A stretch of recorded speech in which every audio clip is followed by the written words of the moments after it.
call to order, and if you please join me in prayer and pledge. A real simple prayer today, since tomorrow's never guaranteed. Thank the Lord for another day, and everyone be safe on the roads and have a happy holiday season. Amen. Pledge allegiance to the flag of the United States of America and to the republic for which it stands, one nation, under God, indivisible, with liberty and justice for all. We'll have our first call out to the public comment. Anyone wish to address the board at this time? Yes. Step to the podium and state your name, please.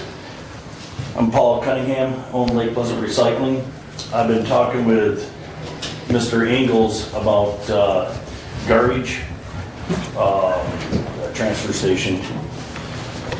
Other than that, that's pretty much, I mean, I like to help the public out, community, see if we can get the prices down,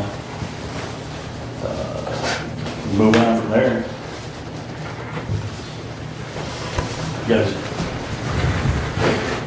We don't normally engage No. during public comment, Okay. but I appreciate you coming and letting us know. Thank you. So, any other public comment at this point? All right, moving right along. Entertain a motion to approve the consent agenda. So moved. Support. I would like to move 25-159 down under Commissioner Collins, please. Excuse me. 4.3. I am agreeable to that. With that, and the motion maker's agreeable, and I'm sure you supported that, or Commissioner second? Collins. Oh, Collins did, I'll okay. support that too. Okay, very good. Since we're all in agreement. All in favor of the consent agenda as amended, signify by saying aye. Aye. Opposed, same sign. All right. Correspondence is listed in your packet. Any comments on correspondence?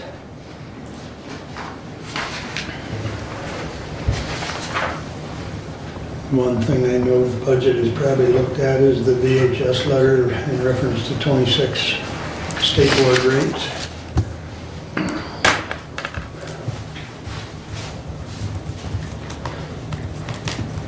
Any other comments at this time? Hearing none, we'll move on to the regular agenda. Is there a motion to approve? Move to approve as presented. With 21-159 underneath. As presented. And with that, I'll support it. Right, exactly. Moved and supported. Any other additions, corrections, or changes? All right, all in favor signify by saying aye. Aye. Opposed, same sign. All right, moving right along. Brad, you're up, please. All right, I'm not used to not having standing orders there, so we will jump right in. I do have an action item, 25-160 to the Office Board of Commissioners. Whereas at a regular meeting held on November 25th, 2025, Commissioner Bensing motioned to allow the prosecutor to hire an employee to work out a classification at grade 12, step 1. And whereas the motion was seconded by Commissioner Wiley and passed by a 4-to-1 roll call vote with Commissioners Ingalls, Collins, Wiley, and Bensing in favor, and Commissioner Langer opposed. Now therefore be it resolved that the Hillsdale County Board of Commissioners approves the prosecutor's office to hire an assistant prosecuting attorney at the classification of grade 12, step 1. And I would move for adoption. And second. And just, this is a follow-up to the motion that was made at the last meeting. And so we did say we would, for tracking purposes, have a resolution. And so this is that follow-up resolution. Any discussion? Roll call, please. Commissioner Wiley, Yes. Commissioner Benting, Yes. Commissioner Leininger, No. Commissioner Ingalls, Yes. Commissioner Collins. Yes. Passes 4-1. Please continue. Thank you, Commissioners. The county medical control meeting was rescheduled for today at 10, so I will once again not be able to attend. This is the second time it's been rescheduled in conflict with the Board of Commissioners' regular meeting, and it will be adopting their 2026 schedule for med control meetings. They generally meet quarterly.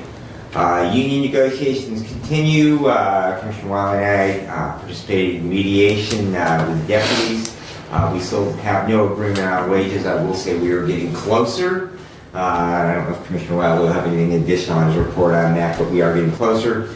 We have mediation with command staff tomorrow, and another session with the dispatch supervisors on Friday. We currently have nothing scheduled with the lower union at 911. So, Correct. The medical examiner discussion continued on the 2nd of December. Jackson County is only interested in selling us a service. They are not interested in creating any form of regional partnership. Basically, they want to be in the business. They own the morgue, and so they want to be in the business of selling that service, not in a partnership on a cost-plus basis. They are looking with some of their fund balance in this year's budget at $1 million investment in their morgue.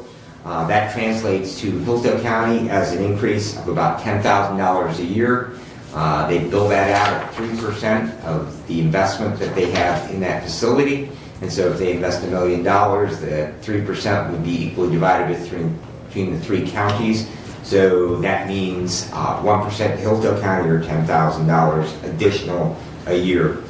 We did also hear back from WMU, and they currently at this time do not have the capacity, and we are still awaiting to hear back from Sparrow in regard to further discussions with them. I did see yesterday that CPR sign-up is on the message of the day. They will have 2 sessions for that this month, and any county employee is welcome to participate. I believe there is a cap of 20 per session, so a total of 40 slots, and that will be in conjunction with REU. So if you do need CPR or any other county employee needs CPR, please get signed up for that with Mr. Laudermill. Offhand, do you know the dates? I believe they're the 17th and the 19th.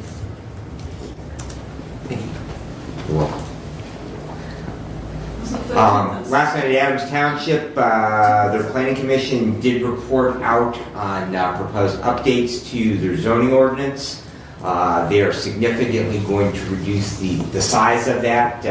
One thing that they did point out was currently they actually specify the type of vegetation, trees and other things that you could plant on your property in their zoning ordinance, and they're going to remove that. Yeah. So sometimes government gets, most of the time government gets out of hand, but so they will be significantly reducing the burden on the individuals there.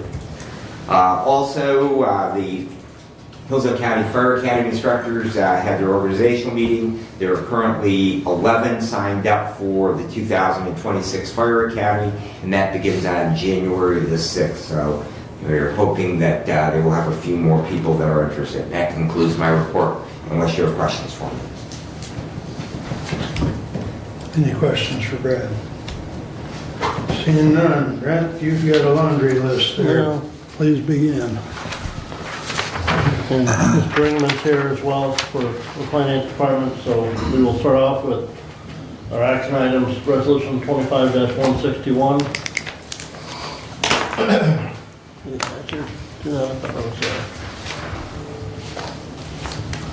To the Honorable Board of Commissioners, I move for approval of the tentative 2026 budget for the general fund of the County of Hillsdale. I move for adoption. Support. That draft tentative budget is attached. They're part of the packet. 58 pages? No, the draft is 53 pages. 53. I knew it was 50 plus because I didn't read it. The Mr. Ringman also emailed out to all the commissioners yesterday those items that had been requested through the budgeting process that were either A, not funded, or were reduced from the funding level that they were requested at.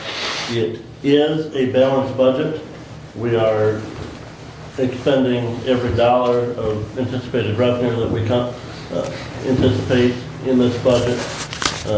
Total revenue of $16,226,000 $6,532, and our expenses are equal to that same figure. I don't know if Mr. Raymond wants to come up and share some of his thoughts on it. This budget is built using the wage changes that we have approved for the elected officials and the non-union staff, and also built based on the last information we received from management and personnel regarding the most recent negotiation with the deputies, and thinking if we get that with the deputies, that's where we would do with the command staff as well. So that's where this budget is built on. It leaves very little, and only $13,000 in this budget is being transferred to the capital improvement fund. So I guess that's where I would start. That's my biggest concern. I would say this is a tentative budget, so we have 2 weeks to keep trying to plug away at stuff here that potentially make some changes after the public hearing. I would love to be able to fund some more of those infrastructural type requests that came in. But with the time constraints, we had to get something in front of the board today, and just not knowing some of the outcomes still that we're waiting on, we thought it was best to have a balanced budget here as a starting point and something we can work with over the next 2 weeks. Some things that are in this budget, Commissioner Leininger already alluded to, 2.7% increase to the county pay schedule and to the elected officials. Also 2.7% inflationary increase to tax revenue, as well as some estimates on new construction. I'm hoping the new construction estimates are conservative and that, you know, there's some pickup there throughout the year. Also, I'm just going over some big things that affected the budget. Recreational marijuana, we're estimating that we lost two or three? We lost 3 licenses. 3 licenses. So that's around $160,000 or so worth of less revenue for next year that we had this year. Revenue sharing was stagnant. We had been seeing general increases. This year was flat. Other than that, it's pretty similar budget to last year's budget. There is only one in Jefferson that has been relinquished. No, there are 2 that are expired. So the Pittsburgh location, reporting by the marijuana officer in Jefferson Township, that they are still holding that license. If you look at the state website for recreational marijuana licenses, their license expired in April. So there's one on Reading Road. That one is expired as well. Right, I understand that. So, but their marijuana officer, I'm simply reporting that they have not given up that license. Well, looking at the state website, which is where the data that we have to look at and base that information on, those 2 licenses, and then there was one in Reading that was terminated as well. And so Hopefully there's some upside there. But Hopefully. Camden has a new license. that was not issued by October 1st. And the tax revenues are paid based on active licenses on September 30th for the state fiscal year. Hopefully your guy is right and there's some mix up there and we got a little more revenue than we Because thought. it doesn't matter for producing revenue, it's just that they actually have an active license. Right. When we did look online, it did Yeah. say that one was gone, Okay. but maybe it was just a misunderstanding. And I'll check with Mr. Gurr later tonight. Yeah, because it said and it wasn't, and I would have to double check again on that, the one there at the corner of 127 or M34 and Pittsburgh Road. Right. If that was expired or if it was revoked. One more thing, workman's comp, we did get a renewal request. The amount in the budget is enough to cover the quote we got. But I was hoping that I meant to have a resolution today, but I didn't. but maybe there could be a motion that would allow me to move forward with that. That's all right, that's my fault. Move forward with the renewal on workman's comp. I mean, that's not necessarily part of this discussion, but I just wanted to throw that out there.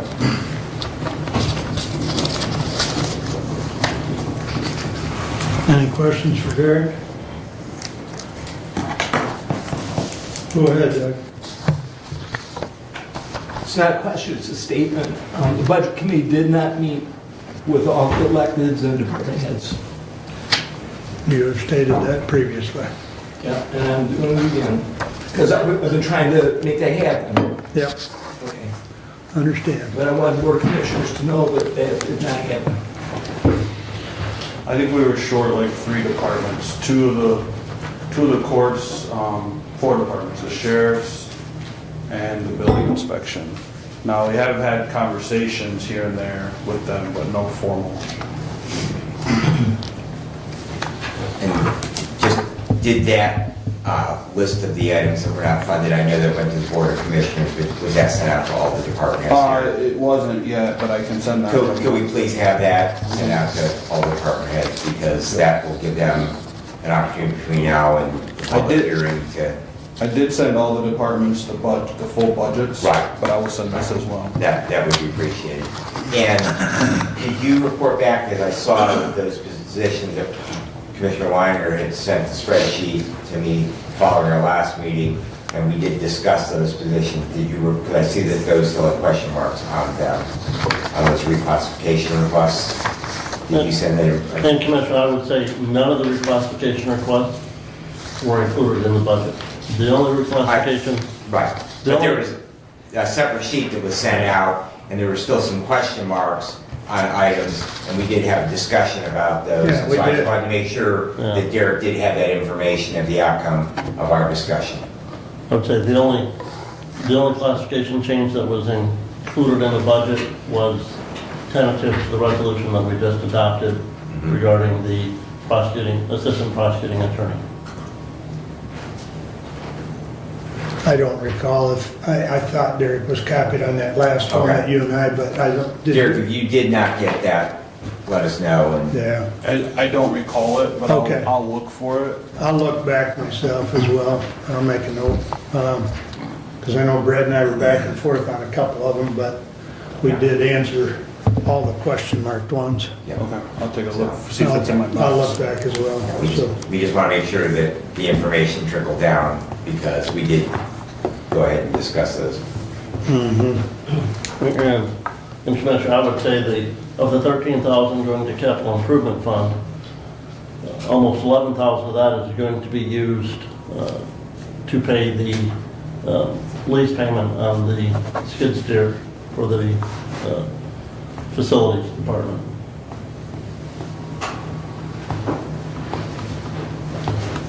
So, It's a really tight budget. It is That was the message that I presented at the 3 units that I've been to so far this month of December. Really tight budget. Okay, anything else on 25-161? Roll call, please. Commissioner Benzing, Yes. Commissioner Leininger, yes. Commissioner Ingles, No? Commissioner Collins, Yes. Commissioner Wiley. Yes.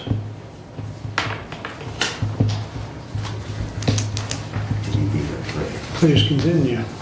Resolution 25-162.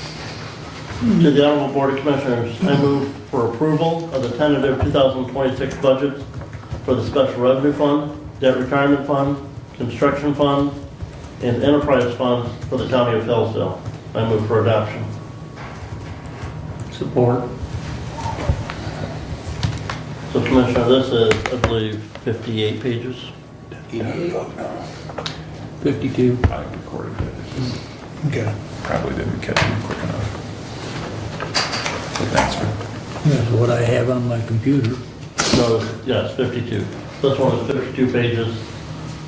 It's shrunk down a little bit, Commissioner, from the paper copy that we had there. Combines, This one's 82, Yeah. or 88. Derek combines the delinquent tax revolving fund and a fewer pages compared to what we had on the, this takes into account the road commission, the medical care facility, a lot of those special fund grants that we receive, the drain commissioner, a lot of the drain projects are covered generally in special revenue funds. And get to the last page, it is quite a large total figure here. All right. I know.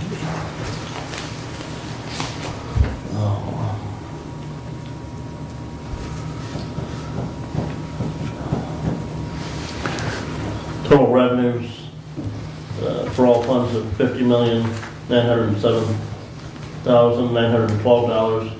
Total expenditure for all funds, $55,635,965. Good to share that, Commissioners, because the 800 megahertz construction project is still underneath the air, so we're still anticipating a decent amount of expenditure on that fund next year. That hasn't been expended yet so far. I don't really have much on this, but just when you're looking at the total revenue, Oh, excuse me. one thing to keep in mind is that's not necessarily independent dollars. A lot of those dollars are like the general fund allocating funds to special revenues, like we allocate $1 million to child care fund. Or sometimes they're fund to fund. So it's not necessarily all generated dollars. And then the other thing is medical care has a fund in here, and so does the road commission. And so those funds are going to those places. The road commission hasn't passed their final budget yet. I think they said they're doing that this week. Once they do, I will update what I have in here with whatever they approve to kind of match that. Other than that, that's all I really have. Unless anyone has any specific questions. There's a lot of funds here. So if anyone had a question on a fund, I'd be more than happy to answer. You and I talked the other day about the money that's coming in from the state that Mark That's has. still here.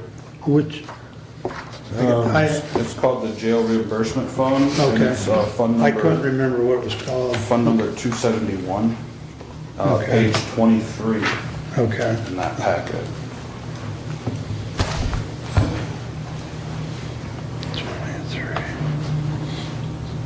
Okay, thank you.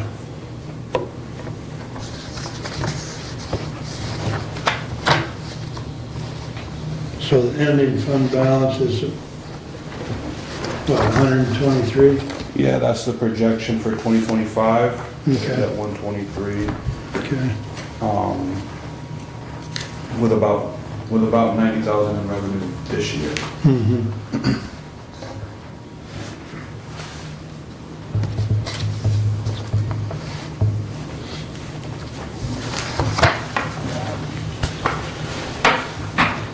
Okay. Any other questions or comments on the special revenue funds? And Commissioner Ingles, the only difference should be on yours is that on that one, I didn't hide rows that had zero activity. On this one I did. And so that shrinks, it shrinks off 30 pages of unused accounts. The balance total wasn't the same as what Brent There was- just ran up. There were some issues. Some of the things were not showing on what we had, Commissioner. What we had was a requested budget, wasn't a projected budget. And so some of those things, Derek had to actually move over, take the 800 megahertz Oh yeah, we had some rows that were just, funding that it wasn't complete all the way through. And what we had gotten from Mr. Ringman last week, Wednesdays, Okay. Tuesday, Wednesdays. Yeah, so some of that, the 800 megahertz was still being, all projected as being expended in 25, and we know that that's not gonna happen all in 25, so there's, some of that had to move to 26. That's fine. My only comment Yes.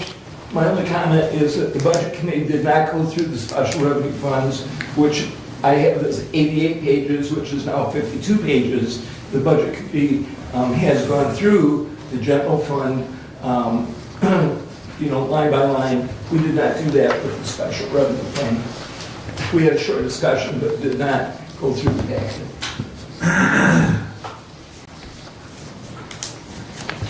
Any other comments before we Just vote? a note as part of that, the opioid funds are in that special revenue budget, and that we probably will have another healthy increase to that. But as far as expenditures from that, those are really based upon whatever requests are made to the opioid committee and that approved by the board of commissioners. But that fund does continue to increase every year, so that definitely is starting to have an impact on the bottom line number for special revenue funds budgets. Absolutely.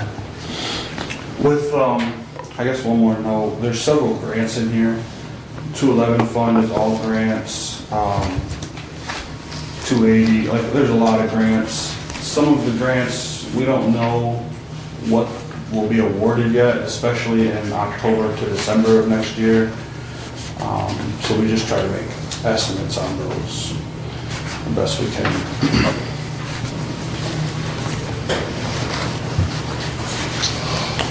Any other questions or comments?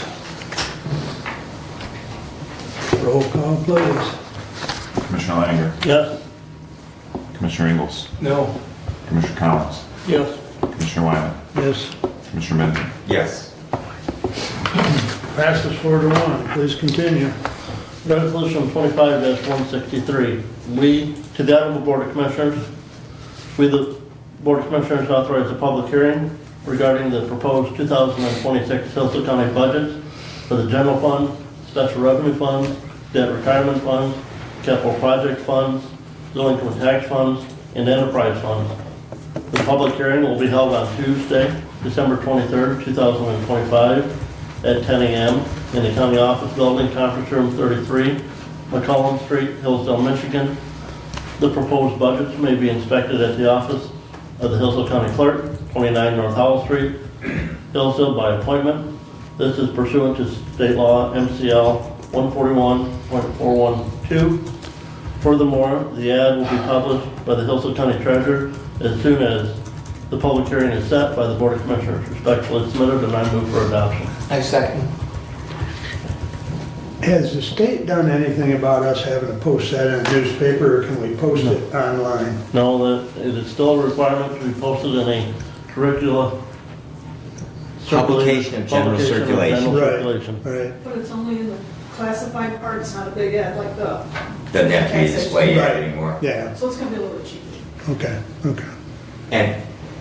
And I would assume that the budgets are exactly as we have in our packet today, but if we could perhaps have some form of a link from our notice to those, the regular budget, general fund budget, and special revenue funds in that posting that we have on the county website, so that way the public can go directly to those reports as they were presented today. Well, that would bring them right to the diligence site where those items are published right now. Yeah. Right.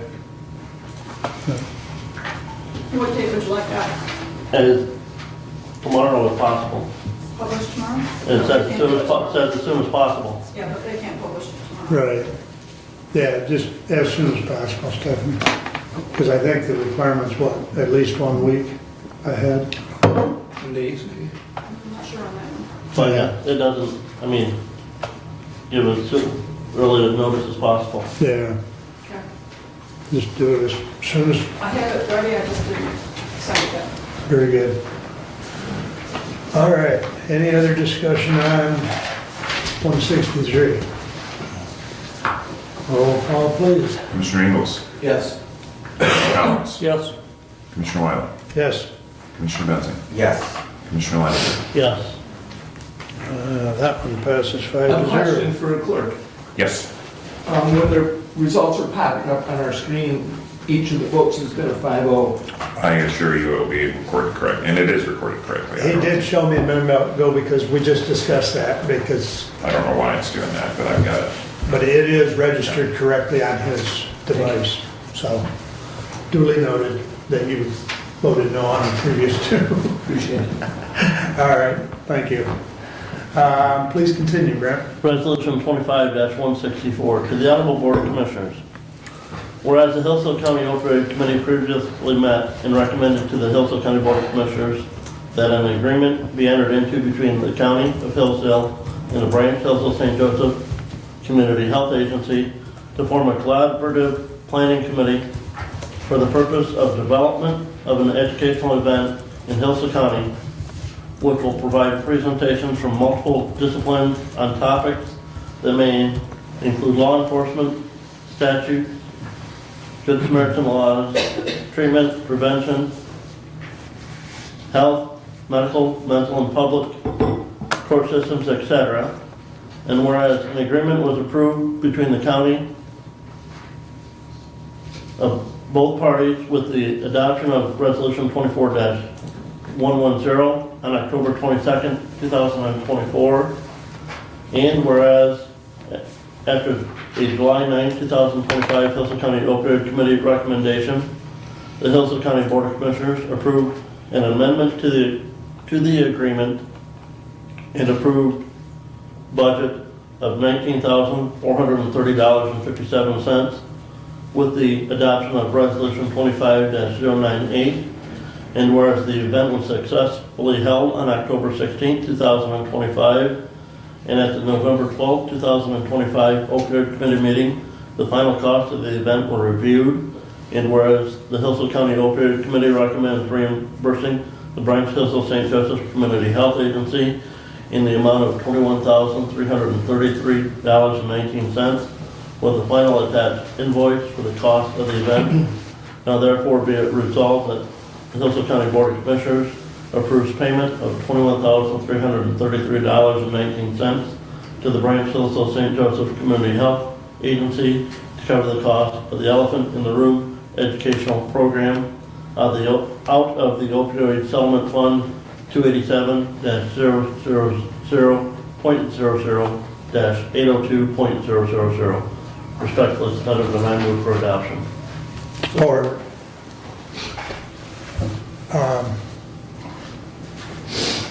Just a comment, I guess. We did talk to Chris when she came to us on November 12th, so we could review the final costs, and it was discussed with her to perhaps do it again next year. So she was, I believe, open-minded to that idea. The basic structure of the event is already established, so some of the work is, more or less done. They just have to, get some contact with other speakers and things like that. But I think from everything that I've heard, the event went extremely well. So, and I think Brad was there, so I think you... Commissioner Collins was there as well. Okay, good. I couldn't remember who was there, but I know I was running around. I'd hoped to get there for even a little bit, but maybe next year. So, any other comments? And you can see from the invoice and the second page of that invoice where some of those costs differed from what that last budget thought process was on that. Right. There were some additional costs on salaries, and anytime your salaries are up, your fringes and those things are gonna go up. But there were some savings on some other aspects there, but total amount was $1,902.62 more than we had last approved for that, so this would take care of that full invoice. Yep. Well, and Chris reported to us before the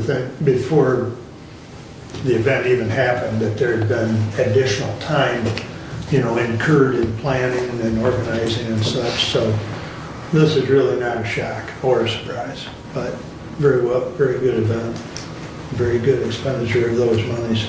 So, any other comments? Roll call, please. Commissioner Collins, Yes.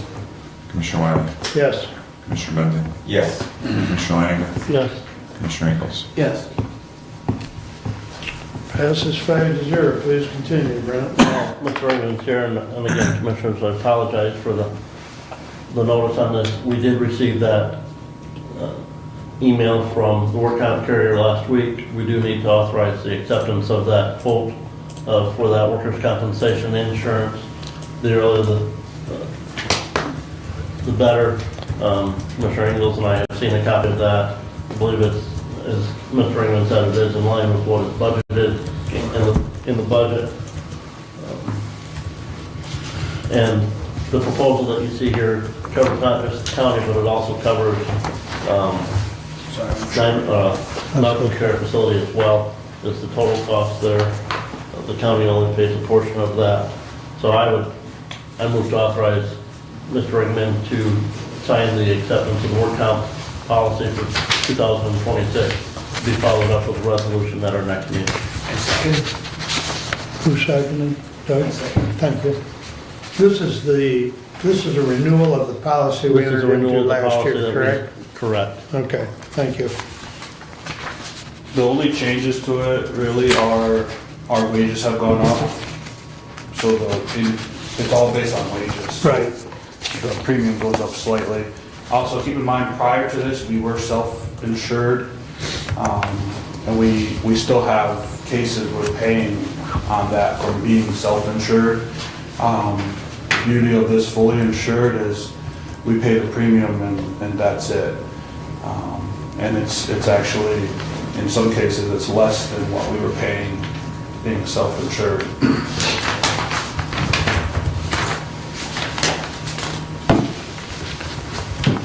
Okay. And the total is?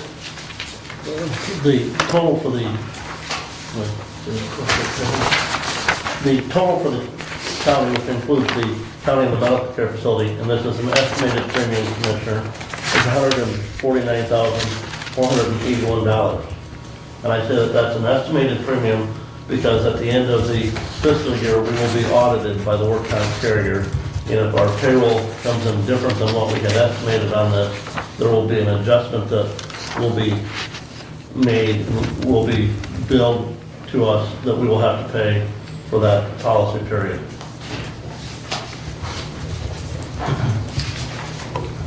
Do you have a breakdown, Commissioner, of what's allocated to medical care versus? If you look at, so Commissioner,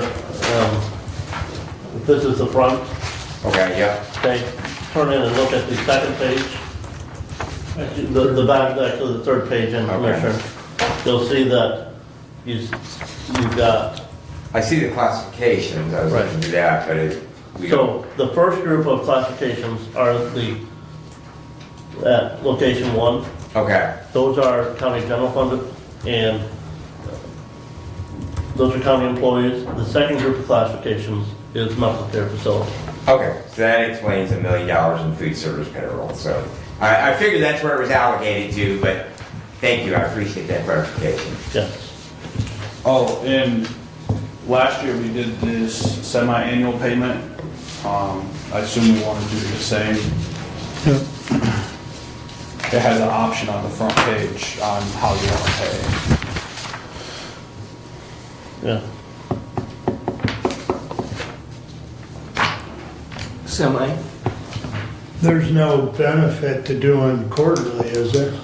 Only that we keep more money longer. They don't charge us any additional fee. Our thought was, the less checks, the less. Right, there's more administration, Yeah. more. More you pay, the Yeah. checks, postage, get close to Or $1. we probably transmit that electronically. I'd hope we transmit it electronically. I can't remember. I don't remember, I don't believe we do. Oh, we might have. We do a lot of stuff electronically now. Okay. Any other comments?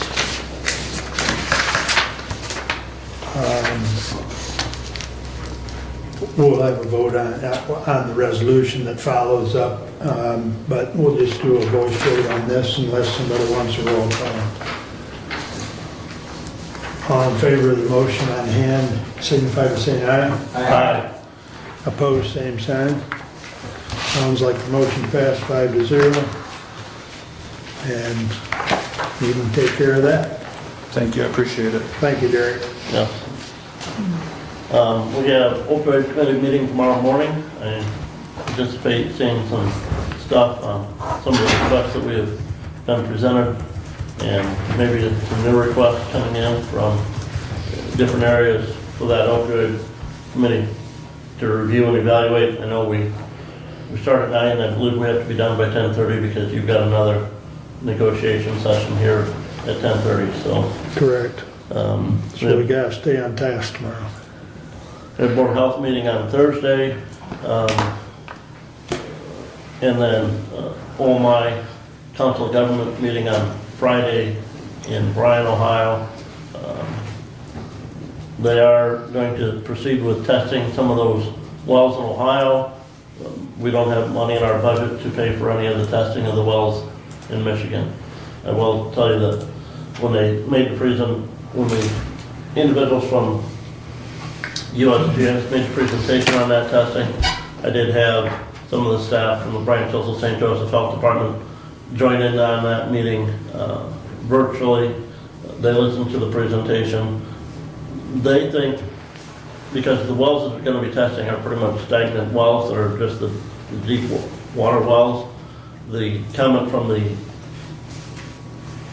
technicians at the health department were better test results come from wells that are used and cycled on a routine basis, not those that are stagnant and sit there and just have water drawn off every now and then to test the water quality. So I'll be informing them that unfortunately we don't have funding in our budget to pay for that, any portion of that testing. The testing. What happened to that? Has that $500,000 that the state put forth to USGS, has that all been used up or what? No, but they're still using that to monitor the wells in Michigan, Okay, but no testing on them. I see. How can you monitor them without testing? Well, in essence, they're monitoring the water level in it. Yeah. Okay. But we go back to your comment, because I know the two they put it in Amboy Township at their township hall. They're just drill wells with a monitoring device down in it, so there's no withdrawal from it. And so the data, according to the health department, really isn't valid regardless. Well, the data Well, on the water level would be Right. accurate, but Right. the data as far as Right. water quality is Yeah. questionable. Yes. I know the ones in Litchfield, the test wells around the lagoons, they come out and test them every 3 years or something to check the water level and, Well, but but I'm just saying there's no electronic on the Yeah. depth, so Well, that's good that they got electronic depth. Yeah, in the water. Yep, Gas stick with a cup on the end, you get your sample and how deep water is. Excuse me. Go ahead. At the health department, I believe we're going to be presented with a contract renewal for the health officer that was brought forward from the Yes. finance committee, and wage changes to the wage schedule there at the health department. So that is what I have at this time. What's the status? Now, they switched over to the pool, correct? The health department, yes, did switch Okay, to the West so that Michigan Health takes care of the Insurance insurance. What's the status of the retirement account? Was closed, wasn't it? Pool. The MERS defined benefit plan has been closed there for Steve was still 10 years? health officer. 12 years, I think, back in 2015, Okay. 2016. I was just trying to refresh my memory, because I think I was on the board when we And- closed it, and then all new hires went into And defined benefit. I would have to pull up the MERS report on that, Yeah. Commissioner, to refresh myself as to the actual closing date of that, but it has been closed. There still are outstanding obligations Right. there, just like we have with our sheriff's department pension. Didn't mention this, but we are still continuing to, in the budget that was presented and tentative budget that was approved, we are projecting to contribute $130,000 to the surplus fund for our sheriff's pension. The health department over the years has made major contributions to the surplus fund Right. there. We are in this current fiscal year at the health department starting to draw down some of that surplus funding that we have accumulated there in the surplus fund, just to keep the annual obligation to the annual operating expense kind of at a flat level. And forget if it was 620,000 or 520,000 that we're still contributing out of annual revenue to that, and then drawing down from the surplus fund the excess above that to meet our total obligation that we need to meet our current funding. And I believe on our last report, we were down to under 15 active employees that are still covered by that defined benefit plan. Yeah, I thought it was like 12 or something. And they're within 4 or 5 years. And there were some of those that have left even since that report was generated effective the end of December of last year, so. Okay. But still not 100% funded on that. I believe we were 92, 93% funded Yeah. on the defined benefit plan. Okay. And again, I would have to go back and look at our audit and that merge report to get those exact numbers. And if you want those are available online on the Ranch Health and St. Joseph Health Department website. Okay. All right, any other questions for Brent?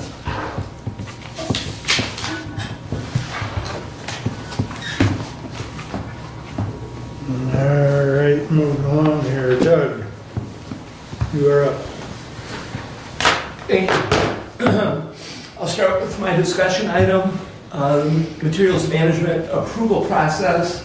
There is a request for a new waste disposal facility from Lake Pleasant Recycling, as we heard from Mr. Cunningham. Per Eagle, the county approval agency must provide a letter of approval. Our Board of Commissioners is the county approval agency, and our Board of Commissioners does not have an approval process. I had discussion in a Zoom with Christina Miller, who's one of the directors of Eagle, had a discussion as well, and the same Zoom with Amy Karana, which is an individual that I've been having ongoing discussions with on a material management process. Also with Chris Clements, who is the actual local representative that Mr. Cunningham has been dealing with. He and I had a couple of conversations, but in the Zoom, cut to the chase, bottom line answer is that we as Board of Commissioners can provide that letter of approval, and the process is yet to be determined. So, that being said, one of the requirements is local unit of government approval, and in this case it would be Jefferson Township. Jefferson Township has provided an approval letter for Lake Pleasant Recycling. That brings it to Commissioner Ingalls. What are we going to do and how are we going to do it? And in the conversation I had with Eagle, the basic answer is we can determine our approval process. We can determine that. Parameters are wide. So that being said, my suggestion to bring as discussion is to, one, have approval from the local unit of government. Two, go to the Hillsdale County Materials Management Committee for their recommendation and approval. Then from the Materials Management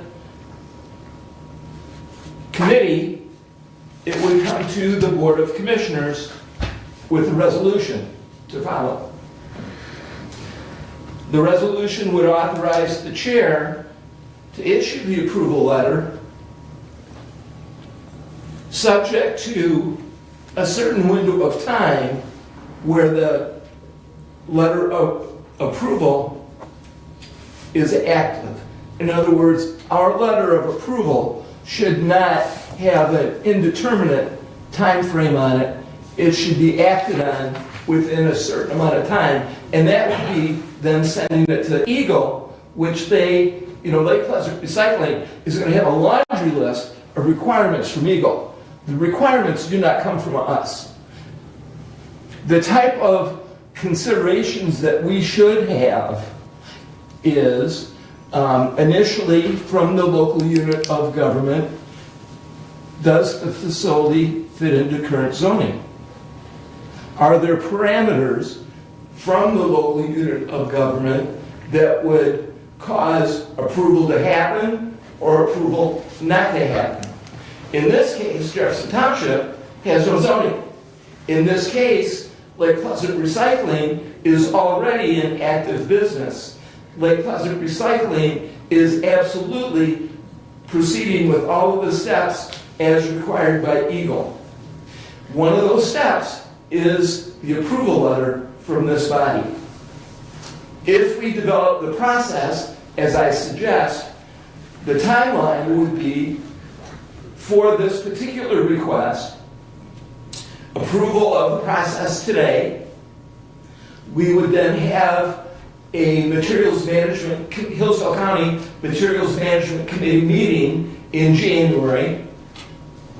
It would, if approved at that meeting, come to this body in the first meeting of February, which is the second Tuesday, and the motion and resolution would potentially be approved, authorizing the chairman to sign. Question I have in my suggestions is the timeline of acceptance, sometimes by Eagle, sometimes they move real slow. I've already experienced that. 90 days might be too short. Maybe we need to consider 180 days. Several of the timelines that we have in the chart that you have seen from Eagle on materials management has a variety of different dates and timelines. 180 days is one of those options, and that might be something that we should consider. And so I bring it to the board for their discussion.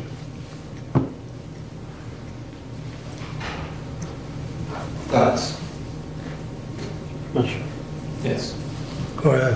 Where are we at with Eagle, with our material management plan? Do we have approval of that? Yes, we do. We have our approval. It's been tweaked several times since our last materials management planning committee meeting, and I have an email, and I think I forwarded that email to commissioners from Christina Miller that indicated approval was given, that now the ball is in their court, that they will send it to their funding mechanism.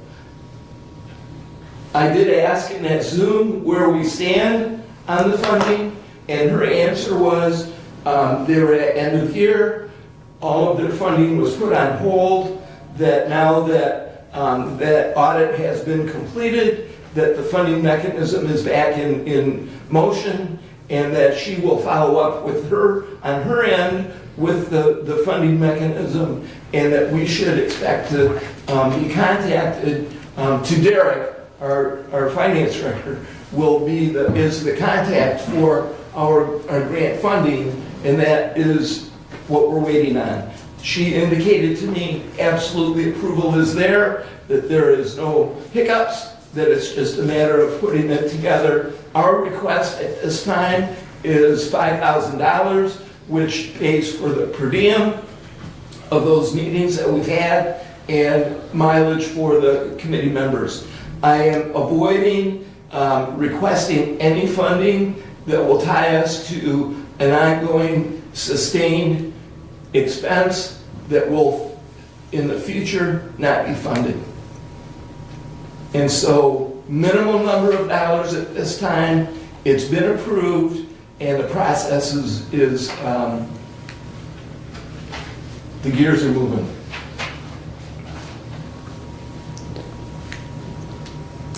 Did you see the email stream that people were wondering when they were gonna either get their checks or their funding?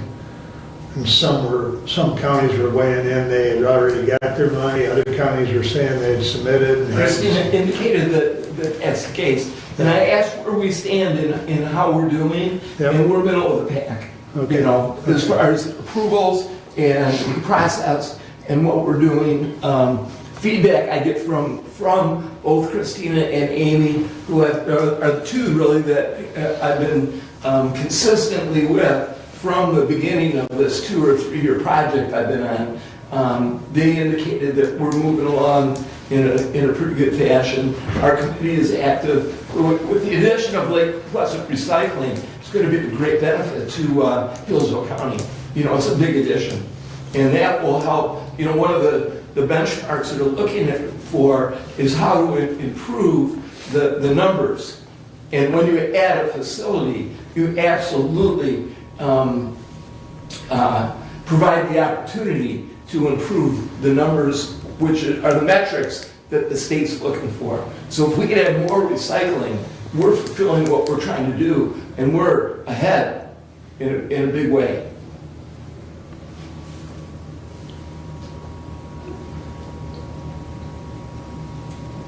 So what I would like is a motion today to, for the approval of the process, to be followed with the resolution at our next meeting. The approval of the process today will enable me and Hillsdale County and our Materials Management Planning Commission to discuss the approval. The process is what I'm hoping to approve today. So if there could be a motion from a commissioner, I would appreciate it. Go ahead, Brad. I will make that motion. As presented. With 90 or 180 days. Did you say? Let's do 180. And then can you email that to me, please? I will send you this wording too. Thank you. I'll support it. Thank you. I have no further discussion. You know, just with that said, you know, I really have mixed emotions about the whole idea. You know, again, come back to the way this whole thing has worked out, that we have a Michigan Constitution article that provides against unfunded mandates. The legislature said we have to do this, but then, and they supposedly, allegedly as part of that, they said they'd fund it, but we find out we have to expend the money and then get it back. I also have the concern that we as government are getting in the way, gumming up the process. As a business owner myself, it's always frustrating when the city of Hillsdale told my business we had to build a fence around the back of our business to hide the junk appliances from the railroad track out back. But I wasn't allowed in the zoning district that I was in, so I had to file an appeal to the zoning in order to get the permit that they required me to have. So I'm always frustrated by government getting in the way, but sadly, unfortunately, the legislature has made this requirement. We have this materials management plan. We have to have steps in place, and we have to do our due diligence. And so, Mr. Cunningham, my apology, you're a constituent, my apologies, but I think that this is probably the best process in order to be able to accomplish what we need to accomplish under what the legislature has burdened us with. The good news is that we have, as Lake Pleasant Recycling, a private guy doing it. Yeah, yeah. That's the best news out of this Yeah. program that I can tell.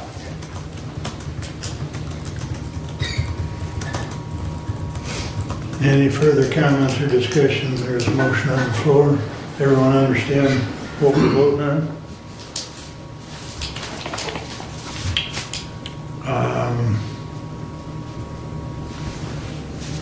Go ahead. Commissioner Wyman, Yes. Commissioner Benzing, Yes. Commissioner Leininger, Yes. Commissioner Ingles, Yes. Commissioner Collins. Yes.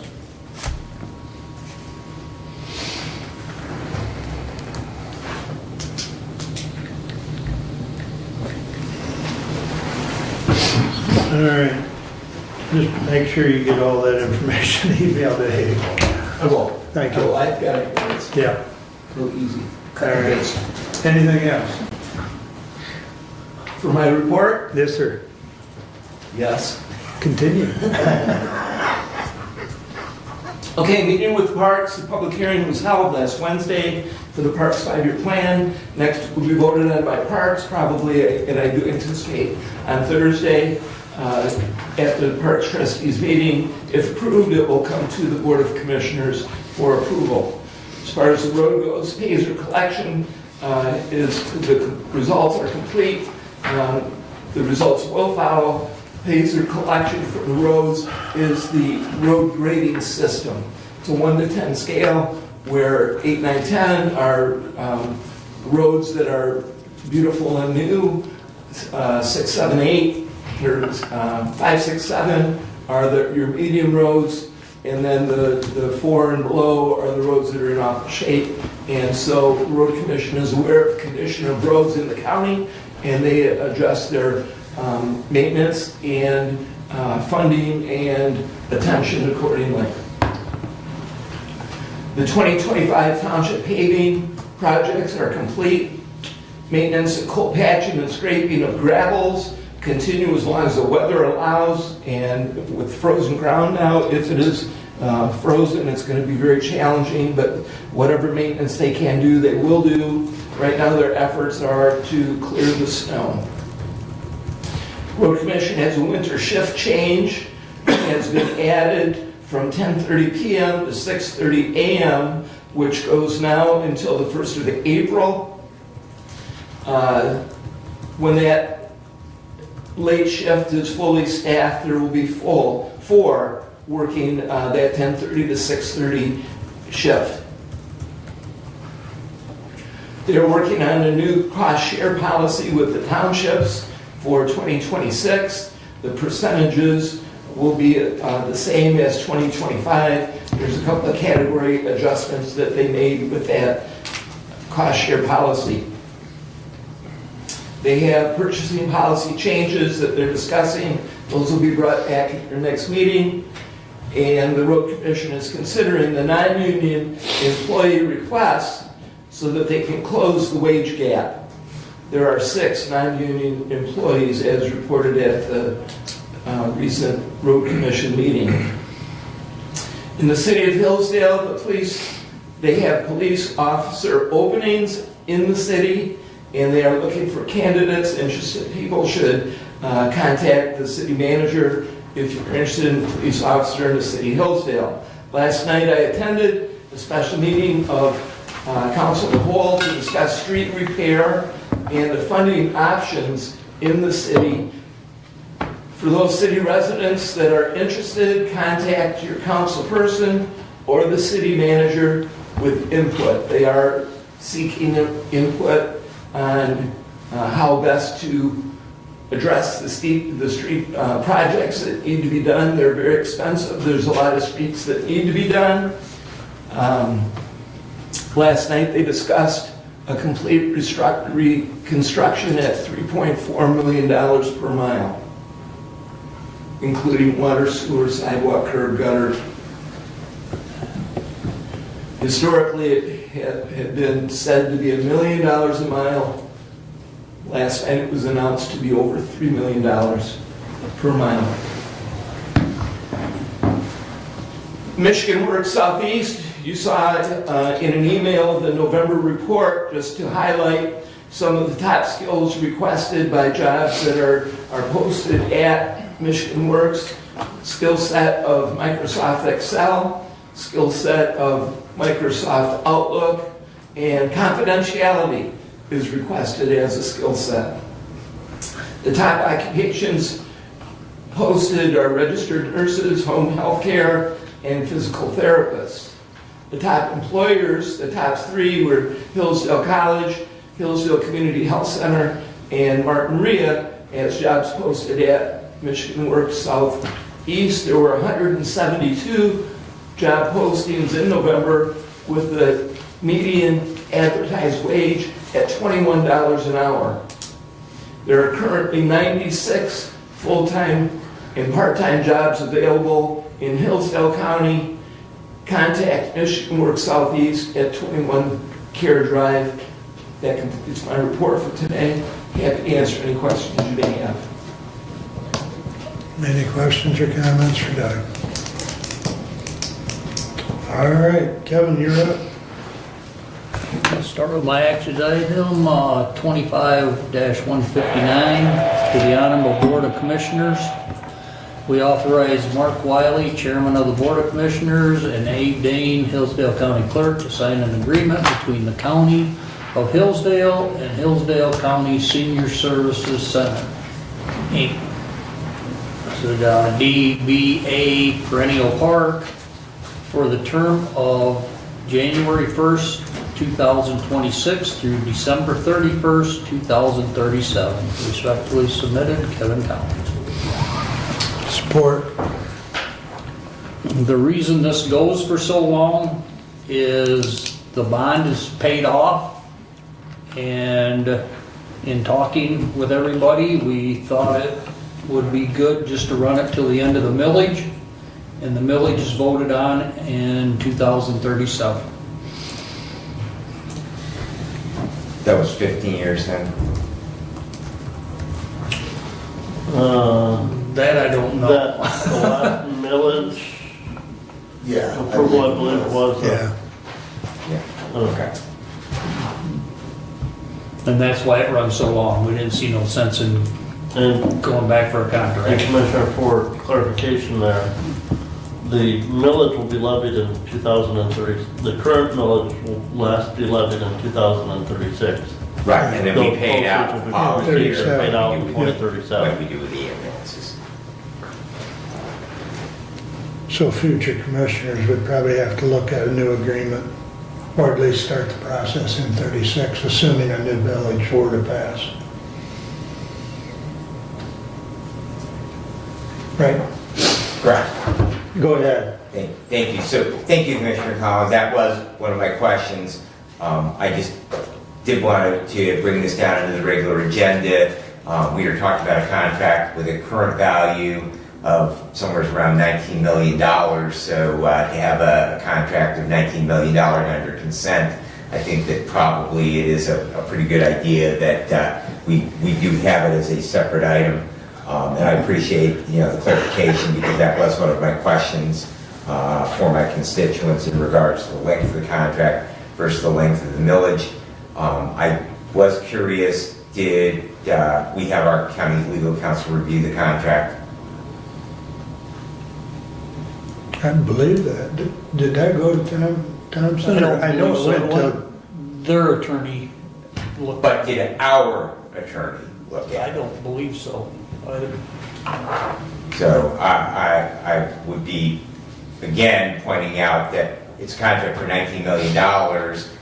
We probably should have our counsel review that before we enter into a contract of considerable years' length and a significant amount of dollars.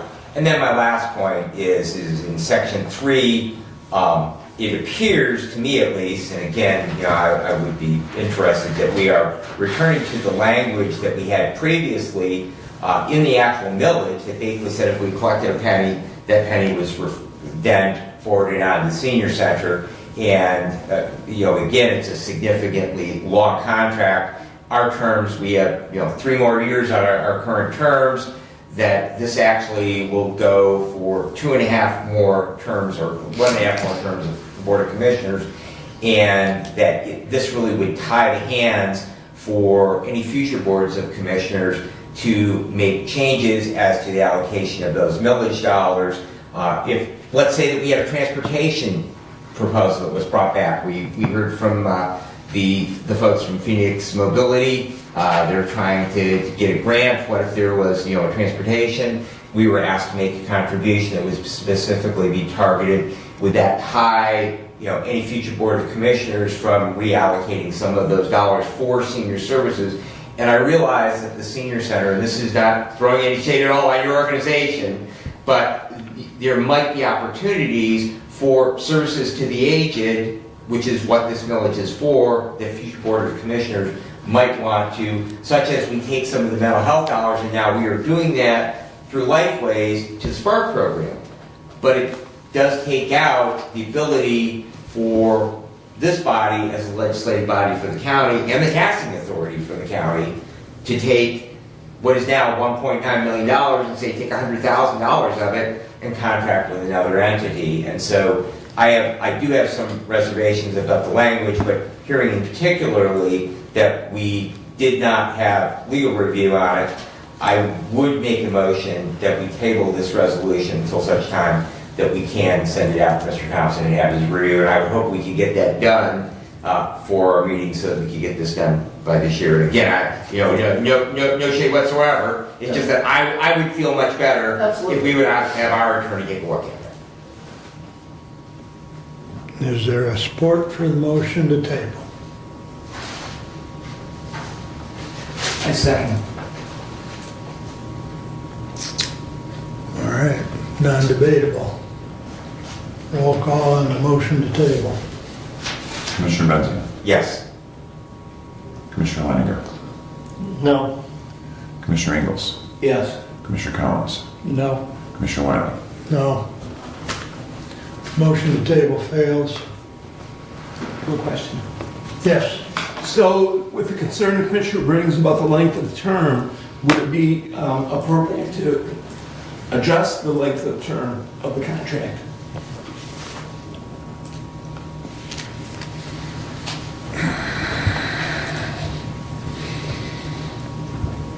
What's your idea, I guess, before I answer that? My idea was to ask a question. Well, I think I understand the timing of Kevin how- explained it. Yeah.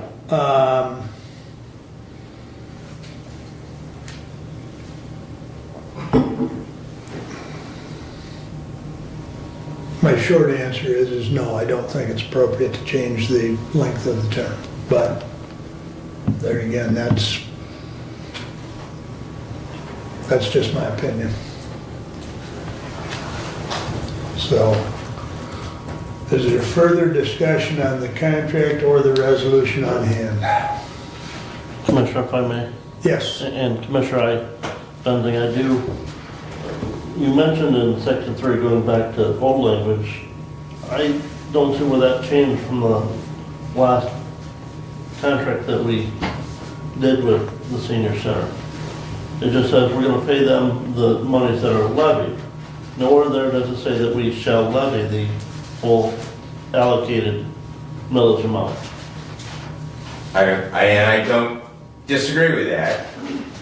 So it does not set a dollar amount, but it says, the contract language, I would argue, says if we levy it, we transfer it. Right, and which is what the contract has used for several years in regards to that. I have a concern about the 50, or the length as well. I would much rather have preferred to be a shorter contract than what is presented here. What would be a reasonable timeline? If I just may, Commissioner, I also have some concerns that those millage dollars are used for senior services, and then none of those are used for a housing project.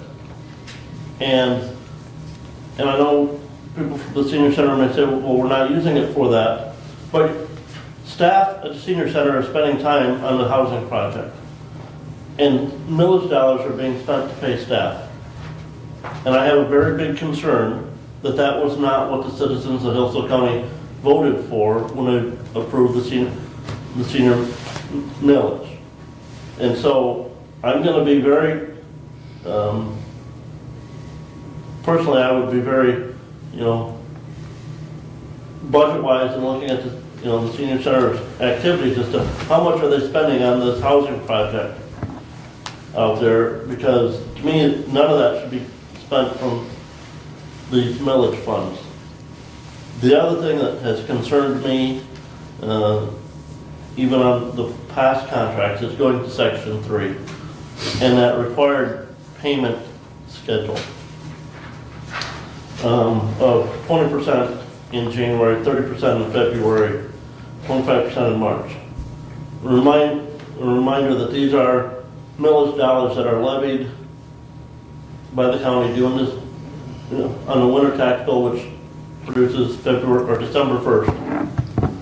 Sometimes we don't have all those monies in when we're required to make those payments. So we're taking from other county funds to make those payments. And so, and again, I know that we have been using this in the past, but as those dollar amounts increase based on the increased property tax value, because when is the winter tax bills are due February 14th, and those local units of government have so long to transmit those funds to the county. I'm more concerned about that obligation of there as far as that payment schedule out to the as well, because right, we may not have 50% of those proceeds in February. In essence, that's what we have to pay out, is 50% of the proceeds in February.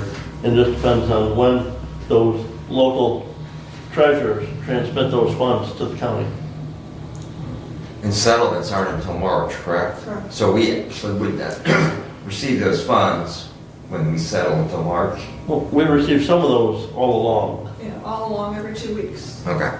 It's actually 3 business days after the 1st and the 15th. Is when, right, those local treasurers are required to have those submitted to the county.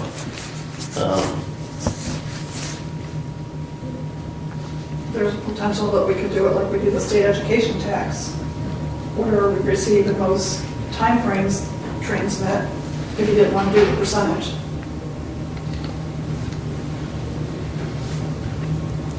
Well, I know those percentages have been in place for some time. I know, and again, that's been a concern of mine all along, is that we don't always necessarily, depending on when those local units receive those taxes and transmit them to the county, for us then to turn around and pay them back out.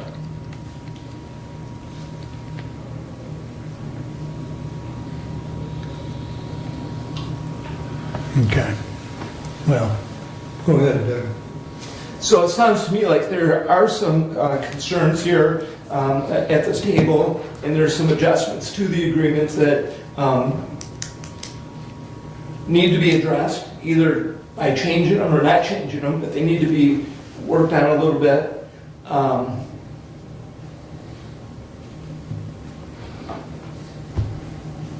The process to get that done goes to which committee?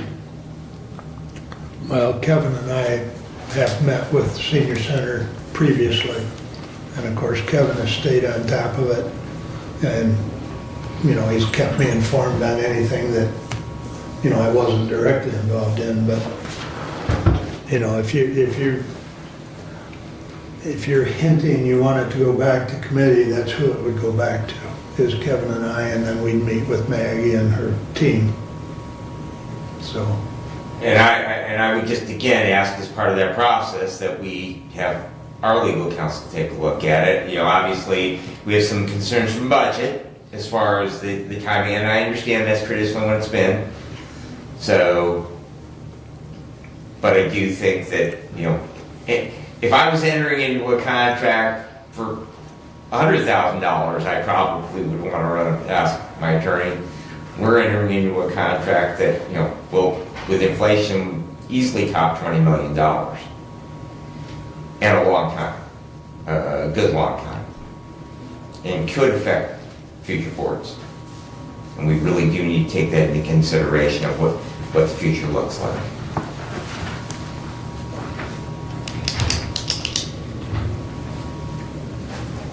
Well, people have said that they think there should be a term shortened on this limit. Nobody set a time. They've just asked it to be shortened. What are you looking at so we can proceed with that?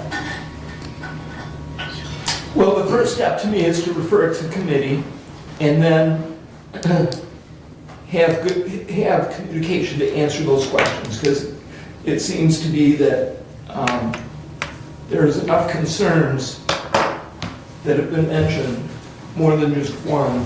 The time is one, but the budget is the other important factor, that that communication Well, the committee is agreed there. on what we agreed on here. So if your ideas are different, it would be nice to know what they are right So, now, and I so guess, that we you know, can bring again, it as part back of to the- you and have everybody agree. I mean, if we don't get any information from you, Let's, understood. I mean, we need information of what, So if I was thinking about a timeline, I would think about, lining it up with, our terms. As Commissioner Benzine says, future boards need their opportunity to make the best decisions as they move forward. And so my timeline would be something that would coincide with the expiration of the Board of Commissioners' elected service. I mean, now go from there. would you want it in the middle of the new term or in the beginning of the new term? Because then you have new commissioners coming on that have to go negotiate a contract. Yes, And understood. That's why I said the most short, so that we could discuss it a little bit and find out where that landing spot is. And I guess to be Commissioner, looking at the contracts that we have done in the past and where we're at right now, there's currently 12 more years left in the current millage payment. So I would much rather look at a 6-year contract as opposed to that full 12-year contract at this time, in regards to that. And to that, I was thinking more like 5, because that would place, and I agree with Commissioner Collins that, dumping this in the lap of, essentially a new Board of Commissioners, is not always, because you gotta get it in place. Okay, so you wouldn't want the process to start until that new board was seated. You wouldn't want them to inherit something that had been an ongoing set of talks. So I do think that the idea that would place it in the middle, and then maybe at that point they would look and want to extend it to the 7 years. The remaining, but I think 5 years would probably be, because we will currently serve until the end of 2028. A new board would be seated in 2029.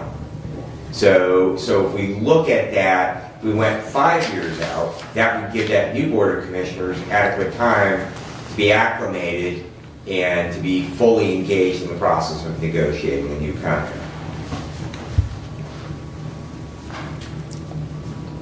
there's another factor that we really need to keep in mind.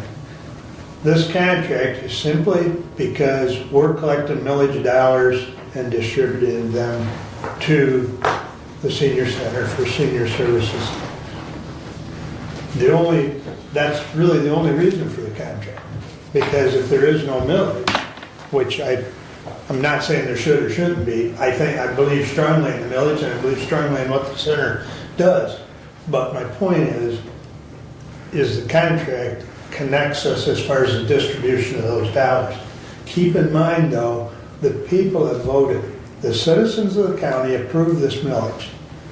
So, we've got to keep in mind what the voters, they approved it. So, the length of the term, I think, we can discuss that if the board wishes to send it back to committee, and I know Kevin and I'd be happy to meet with Maggie and her team again, and that's fine. We can bring it back on the 23rd. But I totally agree with Kevin. If there's some concern about time, we need direction. And I'm hearing 5 years, I'm hearing 6 years. I think either one is probably acceptable. We can certainly, since you want it back to committee, which is what I'm hearing, we can certainly get it back in front of Mr. Thompson. That's fine. the center had run it through their attorney. I can't necessarily speak for Kevin, but I know when I heard it was run past their attorney, I guess it didn't really click with me to put it in front of Mr. Thompson, so, but I'm good either way, so. Maggie, you or Dan or anyone want to add a comment?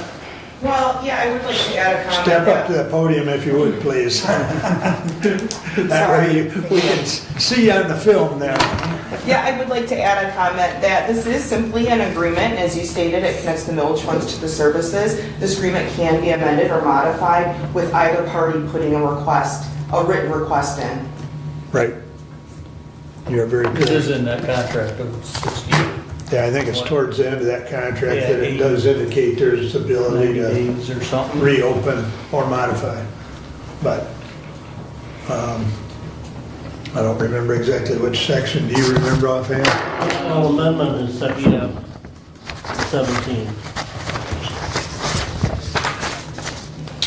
All modifications, amendments, or waivers of any provision of this agreement shall be made only by written mutual consent of the parties hereto. So there is no limitations on that, on when, if, or why that happens, leaving it open to both parties. But I would point out mutual consent. Understand, key words. Words make a difference. Words matter. Yep, yep. Agree. I raised a young lady who has a master's degree in English, and she works in the legal profession because she has an incredibly good command of where punctuation belongs in legal documents. So, Do you have a problem with it coming back to us, Maggie, as far as, Absolutely are not. you, shoot us a date and Kevin and I will try and get with you. Okay. Because we need to get this done before the end of the year, that's my intention. So I'd like to bring it back on the 23rd. I move to refer this item back to Commissioner Collins. and I Commissioner Wiley appreciate that for- formality. and I would support that. Thank you. So the motion is to move it back to committee by Brent and supported by Brad. All in favor, signify by saying aye. Aye. Opposed, same sign. Thank you. We'll see you very soon. Sounds good. Thank you, Maggie. Thank you, Dan. Again, it's absolutely nothing against you guys. Are doing a fantastic job. Absolutely fantastic. Thank you. Just that I have to do my due diligence. As a steward of the county, the taxpayer health. I told you have to take responsibility of it, so I understand. Thank you. Thank you guys. Thank you. We'll see you soon and There- we'll Hey, have Maggie, no. cinnamon rolls Yeah, right for when that. we meet with you. Could you stick around for 1 minute? Sure. I want you to hear Okay. an answer, a question that I had. Thank you. All right. In case you have anything. All right, please continue. We're not important to him. He doesn't get them. He doesn't get them. He doesn't get them. Who are those from? Senior side. Senior Center. Well, And I do appreciate them carrying on that tradition that was established long ago. So thank you. You're welcome. all right. Those will get distributed later. Maybe. If Abe and I don't. Kevin's dog is waiting. No, she don't need any of that neither. Excuse me. Go ahead, Kevin. In my report, in a meeting with the senior center, it was brought up that the EDP was doing a housing study, and I was asked, why isn't a county commissioner on that board? And it was brought up to me that we were asked, and I did review the thing, and I was here because I'd forgotten all about it. On July 22nd of 2025, Sally Clark from EDP was here. She just took over from Susie. And we were asked to join, if the county commissioners was interested in joining this study of housing. And we never answered her, and I was just asked Why isn't the county commissioners in on it? And that's all I have to, bring up about it. I mean, I don't know if we want to or not. It's something to think about. And the Community Actions Agency, I received an email from Dovey about the U.S. Department of Housing and Urban Development. And they have withdrawn their notice of funding as of right now because there is a lawsuit in the court system and they don't know what's going to happen with it. And their thing was going to reduce money for the homeless services for the Community Actions Agency. It's in court right now. They're hoping to have it worked out before they're having hearings next week. They're hoping to get that worked out. We do have in the 3 counties that are in this with Community Actions Agency, there are 60 homeless that this is going to affect. In Hillsdale County, there are 5 already housed, and there's 5 that still need housing. And it will affect them also on this lawsuit. And that's all I have. I didn't know if you wanted to discuss the housing thing with EDP or not.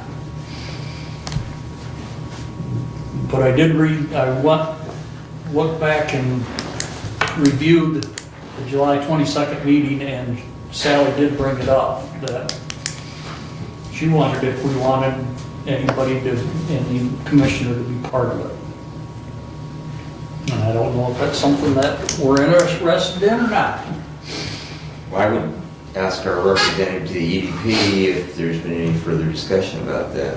It's something that's talked about at the EDP meetings.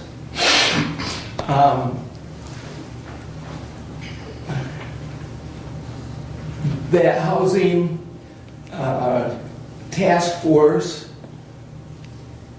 is something that, we could be part of. It would be a directive from the Board of Commissioners to me or to Kevin or whoever, to be on that. But until that occurs, we haven't discussed it. I don't know. And I don't know what the budget requirements might entail, because there's no money. No, I get it on. Yeah. I was asked a question, and I told them I'd bring it to the board and ask them for,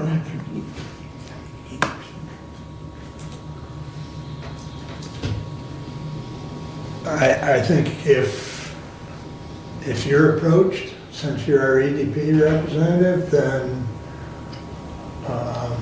if you can find time, you do it. If not, we ask for a volunteer, and if nobody volunteers, then we're not part of it, because it's not one of our designated So that would assignments. be added as an EDP role. I would say yes. I didn't know that we already had somebody on the EDP board.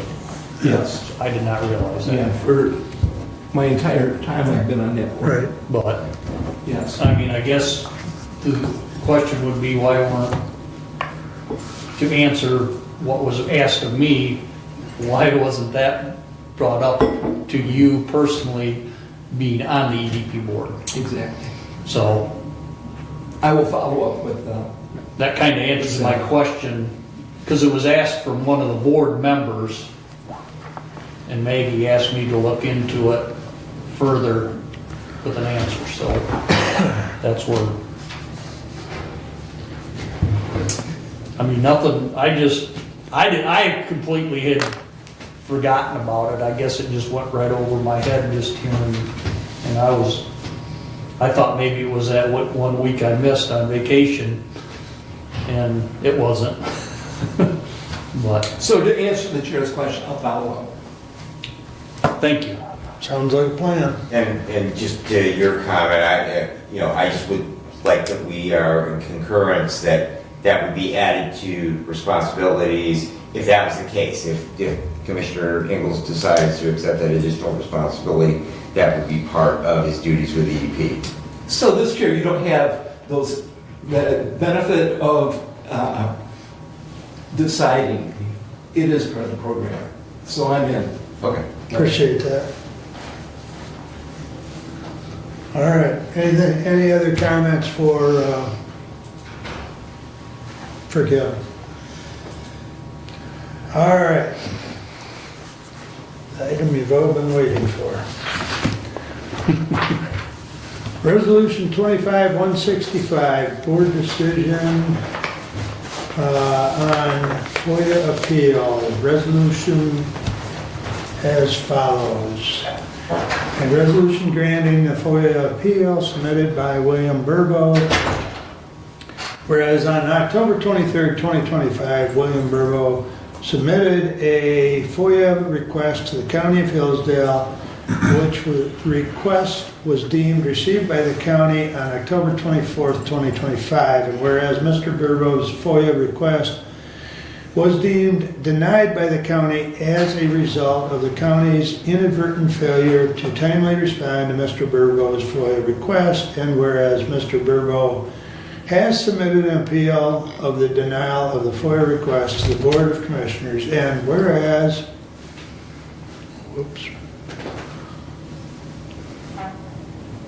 whereas it has been determined the county possesses documents responsive to Mr. Burbo's FOIA request that are not subject to any exemption from production under the FOIA, and whereas it has been deemed or determined, that the cost of production of the documents responsive to Mr. Burbo's FOIA request is $34.83.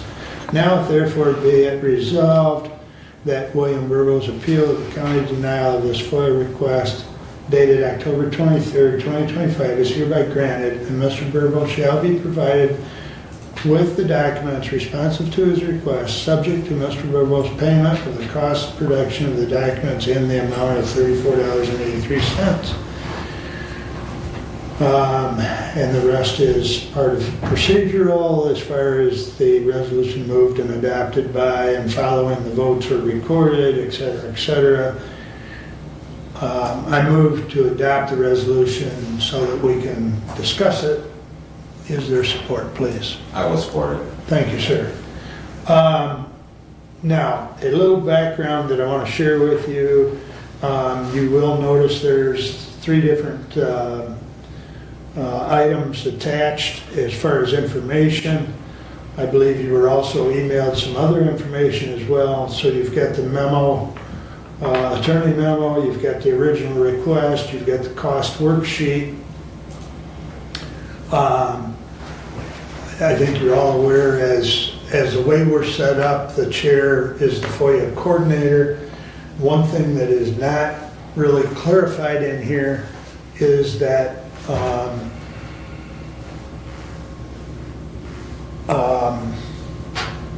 Erin from Drains did ask me about this. I asked her and she's got it documented. We've got copies of when she called him and we politely asked him to submit it to the FOIA, which in fact, the Just FOIA program, he actually got around to submitting it after he submitted the request. Go ahead. I uploaded that. He's never used it. Oh, you I uploaded it? uploaded it. Okay, thank you, Abe. I didn't know that. I was gonna ask you about that. So he was asked to put it in the Just FOIA program, which Dave and I and Abe have done that with probably dozens, or at least a couple dozen. And everybody's been cordial about it because it's very easy to click the link and load it up. Now, he is not required. He can submit a FOIA in paper format. But the Just FOIA program not only assigns a number to it, but also reminds us when it's due. I mean, there's so many things about that program that have made life easier. and it gives us the ability to track them. So we were just simply asking him, and quite frankly, Aaron and I both forgot about it because she left him a voice message and he never responded. Abe left him a voice message about this hearing because Mr. Thompson told us we should notify him. No response, correct? Correct.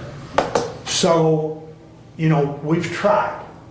He's gone the route of the appeal, and I could go into a whole other discussion about his behavior at the Lake Association meeting.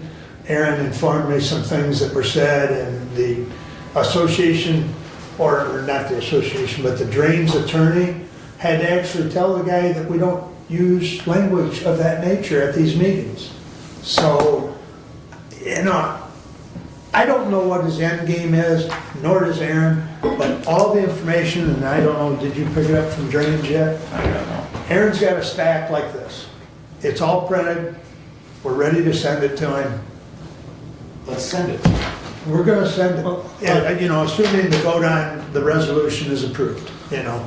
Go ahead, Brett. Commissioner, one of the items that he requested is a copy of a deed. Correct, and And that is copies of- available online. And so we are not sending a copy of the deed with this request. No, sir. And we were told by Mr. Thompson, Aaron specifically asked that, and Because copies of deeds, there's separate statute where registered deeds are able to collect, I believe, $1 per page for every copy of a deed transaction. So the other thing is, what about other publicly available documentation? Are we required to provide that? Because he asked for a list of properties that were exempt from the special assessment rule that are owned by the Lake Association. That documentation is available online with our September 9th, 2025 agenda. the packet that Aaron has put together, I can tell you, and I'll be happy to share it with you if you like, there's an email that Aaron sent to Mr. Thompson specifically asking by item. There was what, 4 items that he had talked about, that Mr. Burbo talked about. And Aaron asked specifically about each one, and Tom responded. So Aaron has done exactly what the attorney has asked for. So, yes, sir. Commissioner Lyman, I believe that we do have the responsibility, or any public body has, if the information is publicly available, to respond to the requester and say, it is available. We don't have to give them a link to the data, but we can tell them it is available on the county website, it is available, and that is my understanding. The clerk works with all the time, Commissioner, Chairman Wiley is our FOIA coordinator, but it is my understanding of the statute. We do owe them a response, but the response is that it is publicly available. Right. And so yes, you're correct, that we don't have to give them that document if it is publicly available. And I can take a minute and find it, but I believe Aaron has typed something up based on the correspondence she had with Mr. Thompson in reference to that, Brent.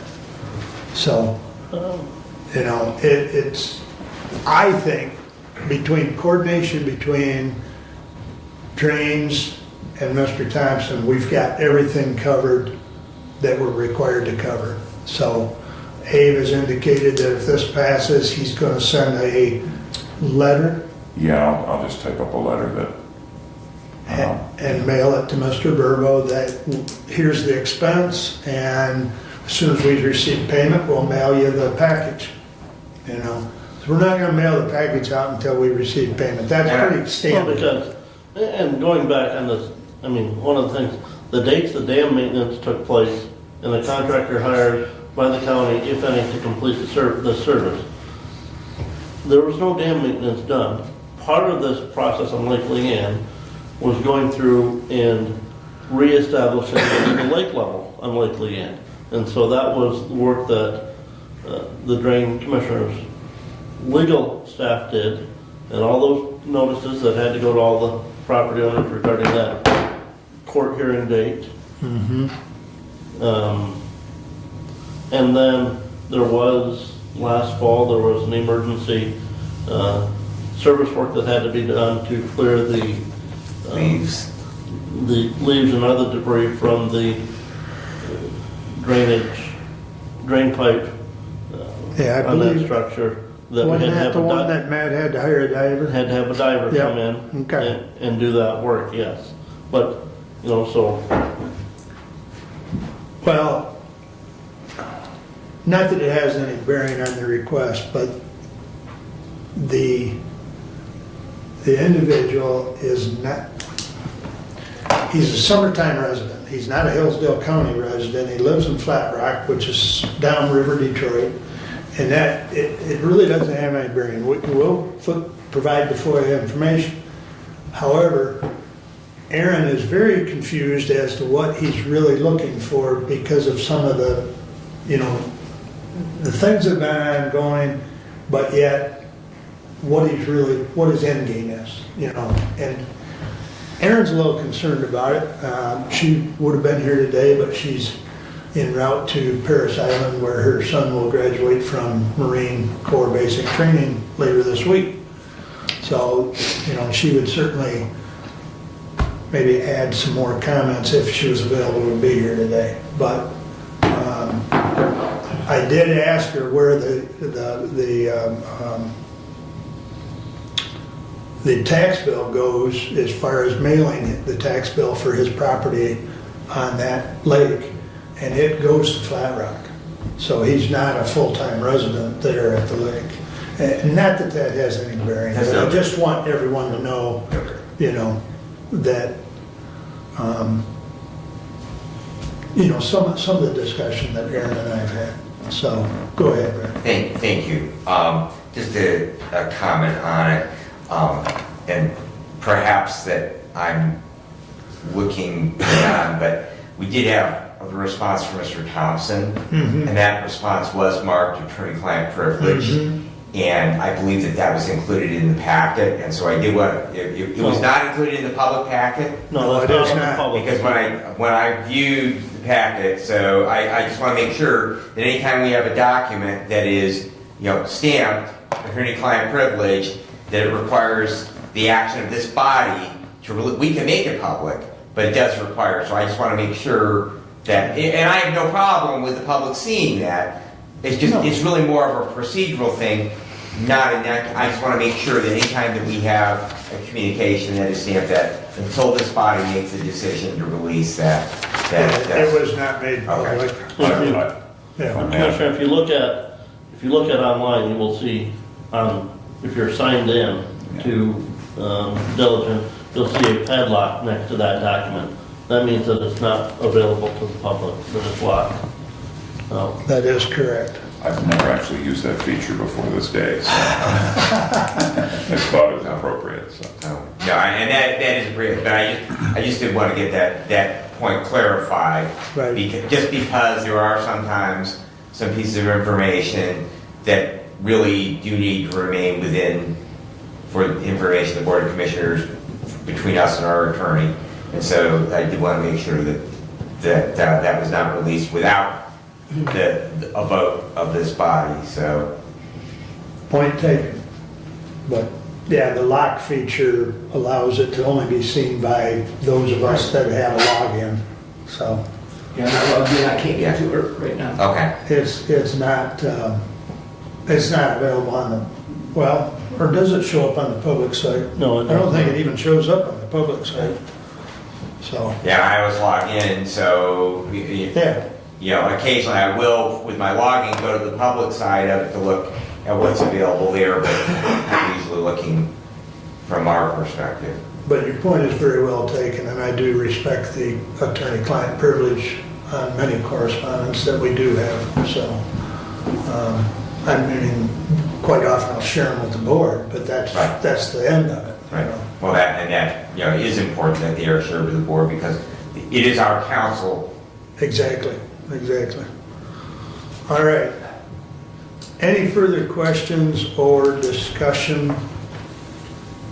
Just the only thing I'll add is I would encourage all of my fellow commissioners as we visit our units of government to again remind them that things can potentially not be followed through in regard to FOIA if they're not submitted to the portal. It does give us a method of tracking them. It gives reminders as far as the timeline, and it ensures that the public can get that information. So not only to my fellow commissioners, but to the public, please use the portal, because that really does allow for us to be in full compliance. And we want to be in compliance with the law. Absolutely, absolutely.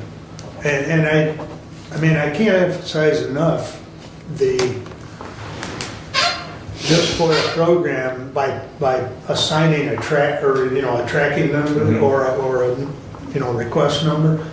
It allows Abe to basically pull them up in a heartbeat, and even myself, as long as I know the number, you can find them in a heartbeat, and so it'll remind you. I mean, it'll pop up and show you that it's due, or you've got it, 5 days or whatever. So of the different apps we've purchased or loaded, or however you want to say it, this one has been very effective in cutting down the workload on FOIAs. I mean, it sends them to the different departments. I mean, it does a lot of things that used to be manual.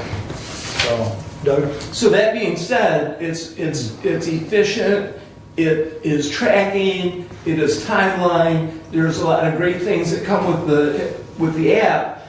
It's not by statute or law to go with the software, so we all as well need to be very particular on when a request happens, and that would be a comment that maybe department heads at your department head meeting need to be reminded of, that a FOIA request that comes in a form other than the software on Diligent is still a FOIA request. Oh yeah, we can certainly do that. Yeah. But in the same token, Doug, and I don't disagree with anything you said, but in the same token, when you reach out to an individual and they do not return the phone call, that becomes problematic, because there was also a couple questions on part of that request did not give a date and time on a couple items. And quite frankly, Mr. Thompson replied to Aaron that, okay, go back to January and let's use January to present. I mean, and if I recall correctly, in the FOIA statute, the requester should provide some sort of timeline. Right, the FOIA process is by law. Oh, yeah. And so if the requester is not following, that procedure that's laid out by law, then that's on them. Right. But what we need to do is just make sure that we follow up in a good fashion as we can, right, that we are answering the FOIA requests, whether they're on the software or written by hand. Right. On a napkin. I'm not going to disagree. It's just, like I said, we've had at least a couple dozen that have been more than cooperative when we drop them a quick email and say, hey, we'd really like you to submit it through the program. And honestly, sometimes I've sent that email, and probably within 5 minutes, boom, bang, it's there in FOIA, just FOIA. So, I mean, overall, this is the first one. It's the first one since I've been a commissioner that's reached the appeal stage.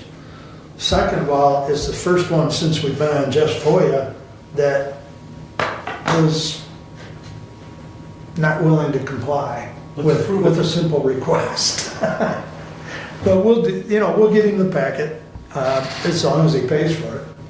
Because I mean, that's a requirement under statute as well. So, any other comments or discussion this time, gentlemen? And we'll take a vote. Commissioner Leininger. Yes. Commissioner Ingles. Yes. Commissioner Collins. Yes. Commissioner Wiley. Yes. Commissioner Benzing. Yes. Passes 5-0. Thank you, gentlemen.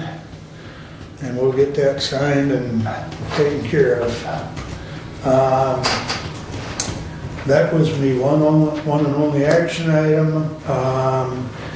On the MAC newsletter, and you don't necessarily have to be on the opioid committee, but if you want to get an hour-long webinar update from MAC and from the state, I registered. I'm going to do my best to attend the whole thing because it's, Thursday? Yep, Thursday at 2:30 in the afternoon, and it runs 2:30 to 3:30, but you must pre-register. And it's in your MAC newsletter, so I think I sent that to Derek, but I'm going to stop and make sure he is aware of it, if he has time to be on that particular day. And Amy Doolicki, who I know we've mentioned to you before is our resource at MAC, she'll be probably an integral part of that. It's indicated that she's going to be, one of the speakers updating us on things. I know at least Derek and I would say probably other members of the committee are happy that she's still with MAC because she did leave for a little bit and then she came back because her role helping with the opioid monies is quite important. I mean, she's been a very valuable resource. So, Lifeway's facility meeting last night. There was, where'd I have that? There it is. All right, it disappeared again. Anyways, there was a slight delay on the brush clearing because Parrish's excavating had a death in the family, and so, but they did get some more work done. The temporary driveway's in there. It's very close to where the second driveway will be, because the plans show 2 driveways for Lifeway's building on Industrial Drive. But they did get some done before the snow. I think now they're waiting for weather to change again, but they've been hired and they will be. The city reached out to them, and everything has been paperwork-wise updated, and if it didn't disappear on me, I'd tell you the lady from the city, but everything that was asked for by the city has been submitted. Olivia. I think that's correct.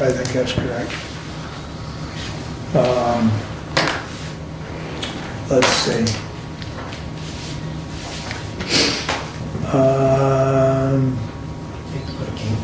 It was reported last night. Of course, it's an item that will be reported to all the subcommittees and then probably talked about further. They're hiring a finance officer, but they're still looking for a CFO because we currently contract that out. But it would be nice to keep that position in-house, and trying to find a CFO for Lifeways has been a challenging task because it's fairly large.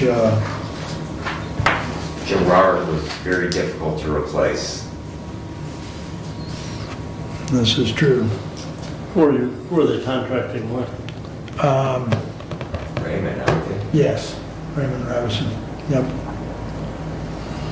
So, Doesn't Raymond do their audit? You can't have the same seat. All I know is that the guy that I regularly see for Raymond, he was reporting at one of their meetings when I was at probably the last board meeting here in Hillsdale. yeah, Richard, oh shoot, I can't think of his name. No, they're not. I can get you who's doing the audit, but I'm pretty sure it is Raymond that's doing the CFO contract, if I can find this.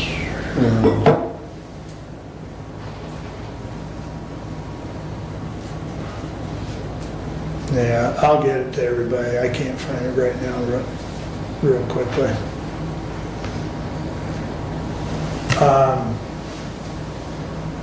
Won't be hard for me to figure it out tonight or ask for it because we got the finance meeting at 4 o'clock today. So, and hopefully the roads will be better. Sounds like you need the drivers to be better. That would help too. That would help too. So, it's not that I drive reckless, I just drive a little faster than some. But, let's see. I believe that's all I had. Brad covered the,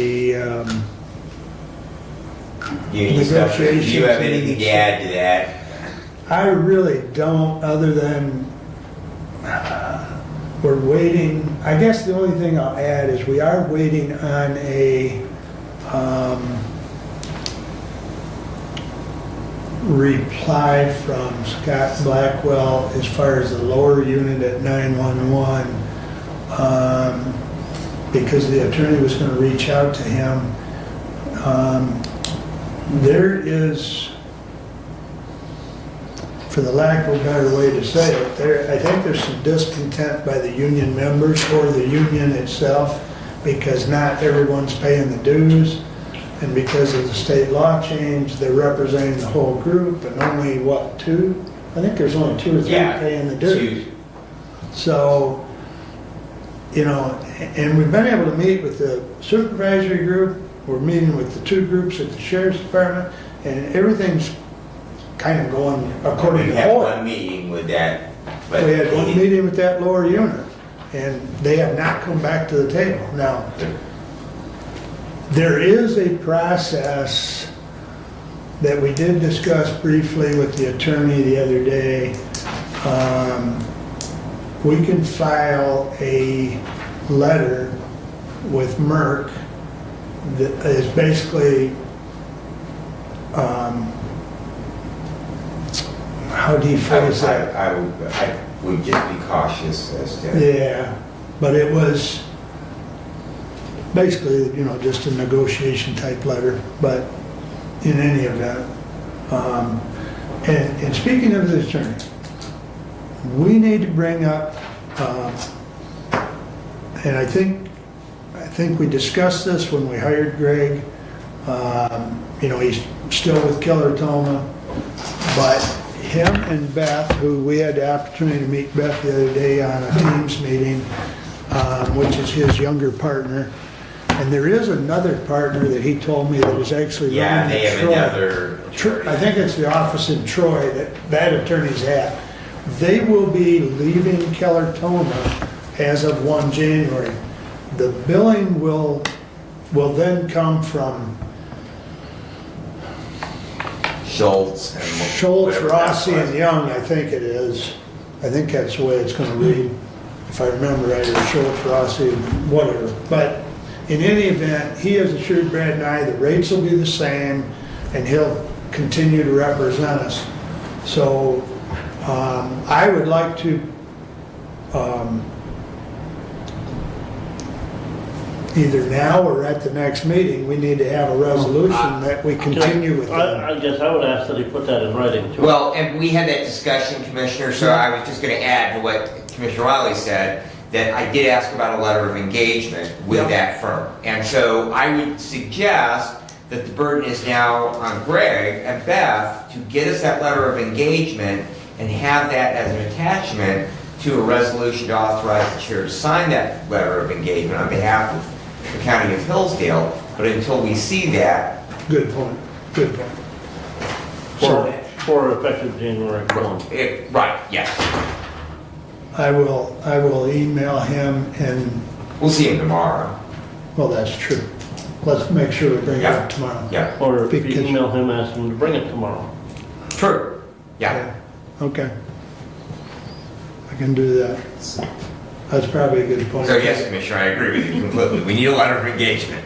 He did mention that, and I'm glad you brought that up, because it's actually not something we have to have done at this meeting, because we're good with him really through the end of this year. But that's all I have, unless there's any questions. Those go that direction, these are probably Christmas cards. I do have a question. Go ahead, Doug. So you mentioned the clearing of the brush, and obviously with the weather, you know, that's gonna get delayed, you know, absolutely. the process by which they are considering a facility. There's been discussion of in phases. Yep. There's been discussion of a full-blown project. Do you have an indication on what they're desiring? If you'll see, Randy gets that. But in response to your comment or question, Okay.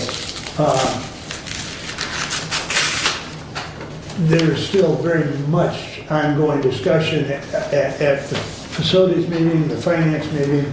It's very much a work in progress.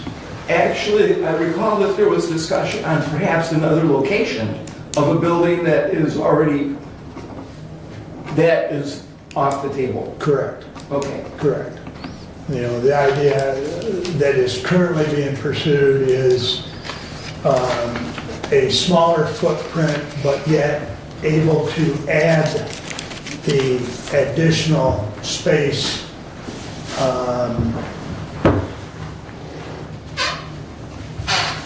in 4 or 5 years, or whatever the timetable could be. But yes, the plan is to still be at the Industrial Drive and Beck Road location. So potentially a completion date, if they do a smaller footprint, is much closer than pushed on down the road. That's probably a true statement, but it's all a matter of connecting the dots. So, Okay. and the weather. So, okay, yeah, I'll keep everybody updated. I mean, but right now it's very fluid, and there's discussions I know going on with the architect and the builder as far as, you know, what gets built and what gets postponed is basically the discussion. I mean, the short of it. So.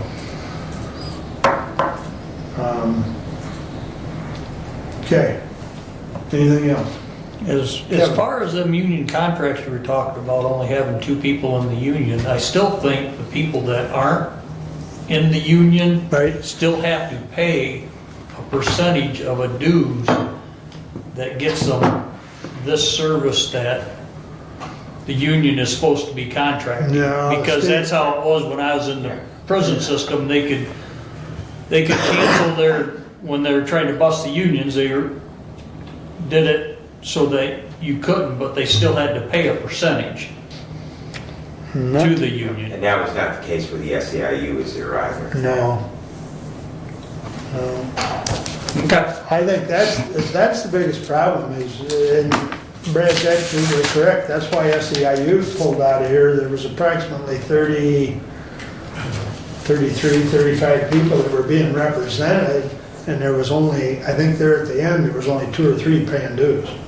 That state law that changed probably 5 years ago. That state law was changed again, Commissioner. Yeah. Yeah, it was changed Right, back. It's It gone. was changed back during the Okay. It was changed back 2 during the years Snyder ago. years. Oh, that's right, it did change And then they back. did change it, amended it again in the But last they've still got to represent the group that, even though there's only 2 paying dues. Mm. I thought the state law changed that if you had a union, you had to join it. Is that not correct? Yeah, all they changed was right to work. There's right to work in the private sector and right to work in the public sector, and they are 2 different statutes. Yep. Okay. Excuse me. All right, public comment. Stephanie? I almost forgot about this. We had a discussion yesterday, when my employees found out that American One was not allowing only $1 in pennies. So they asked me to ask our bank what their process is gonna be with the pennies being obsolete. And I can only buy $50 bags of pennies. They're not rolled, I don't have where to store them. So I just want to bring up to the commissioners what we might do if we want to roll, change, what do they call that? round up or round down on our pennies, on our billings. I would suggest that whatever guidance Department of Treasury gives us, that we follow that. That would be my suggestion. I haven't heard anything yet, but it's gonna be coming down the pike. I wanted you to be aware. It's probably sooner than we think. Right now, we've booked a bank that can give us $5 worth of pennies at this time, but eventually, we're probably not gonna be able to get them like that. You'll be able to get them at all. Yeah. True. Except So you for round They'll up, all be in somebody's couch. they're all rat holding piggy Stopped banks. making them, didn't it? yeah. Yeah. So you round up or round So down. it's just a matter I of mean, time. that was what the whole, when they eliminated the penny from production, that was the idea. Yeah. But I do think that we should wait, because we are talking public dollars, we should wait until Department of Treasury issues Yes. an official statement on that before we create a policy. Yes. Oh, there was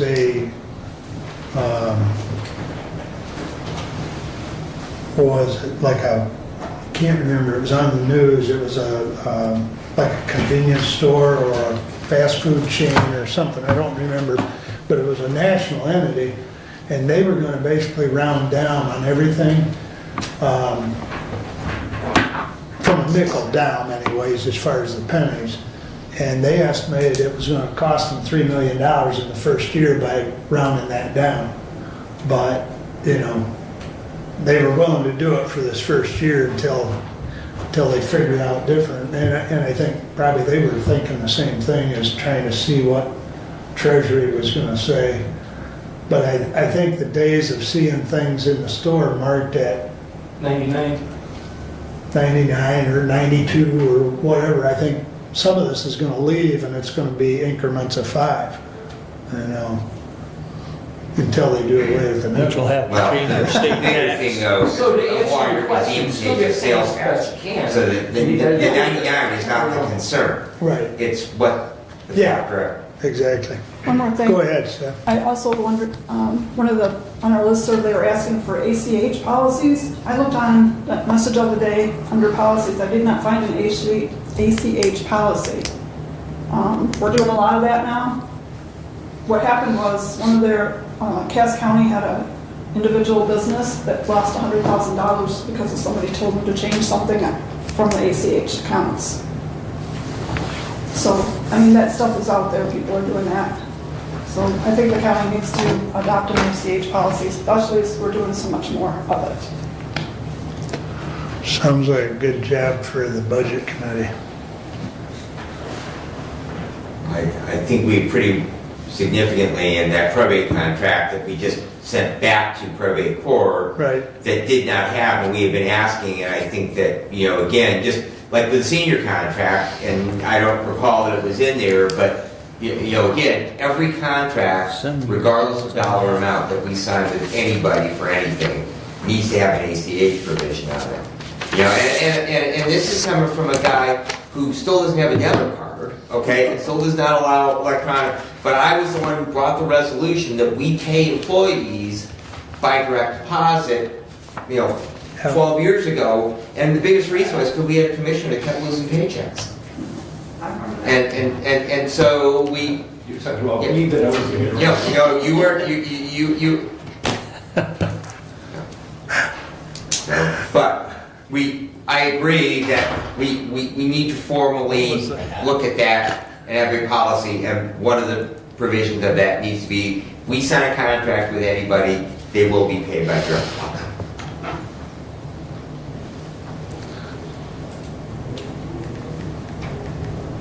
Brett, do you have time to get us a ACH resolution or policy? We will work on that, whether that is next meeting or First meeting in January or second meeting, whatever. Yeah, put that on the near future to-do list. If we can get it done now, fine. If not, we'll do it first thing in January. But I think, you know, to Stephanie's comment, we should have an established policy. So, all right. I think we've beat up public comment and part of additional business, but additional business around the table. Doug? Yes, sir, thank you. A special thank you to Hillsdale Business Association with the spectacular Christmas lighting in the courthouse square. I don't know if you've had a chance to see it at night. The Business Association adopted trees in the courthouse, put lights on them, and at night they look very special, and that's greatly appreciated as a bonus from Hillsdale Business Association.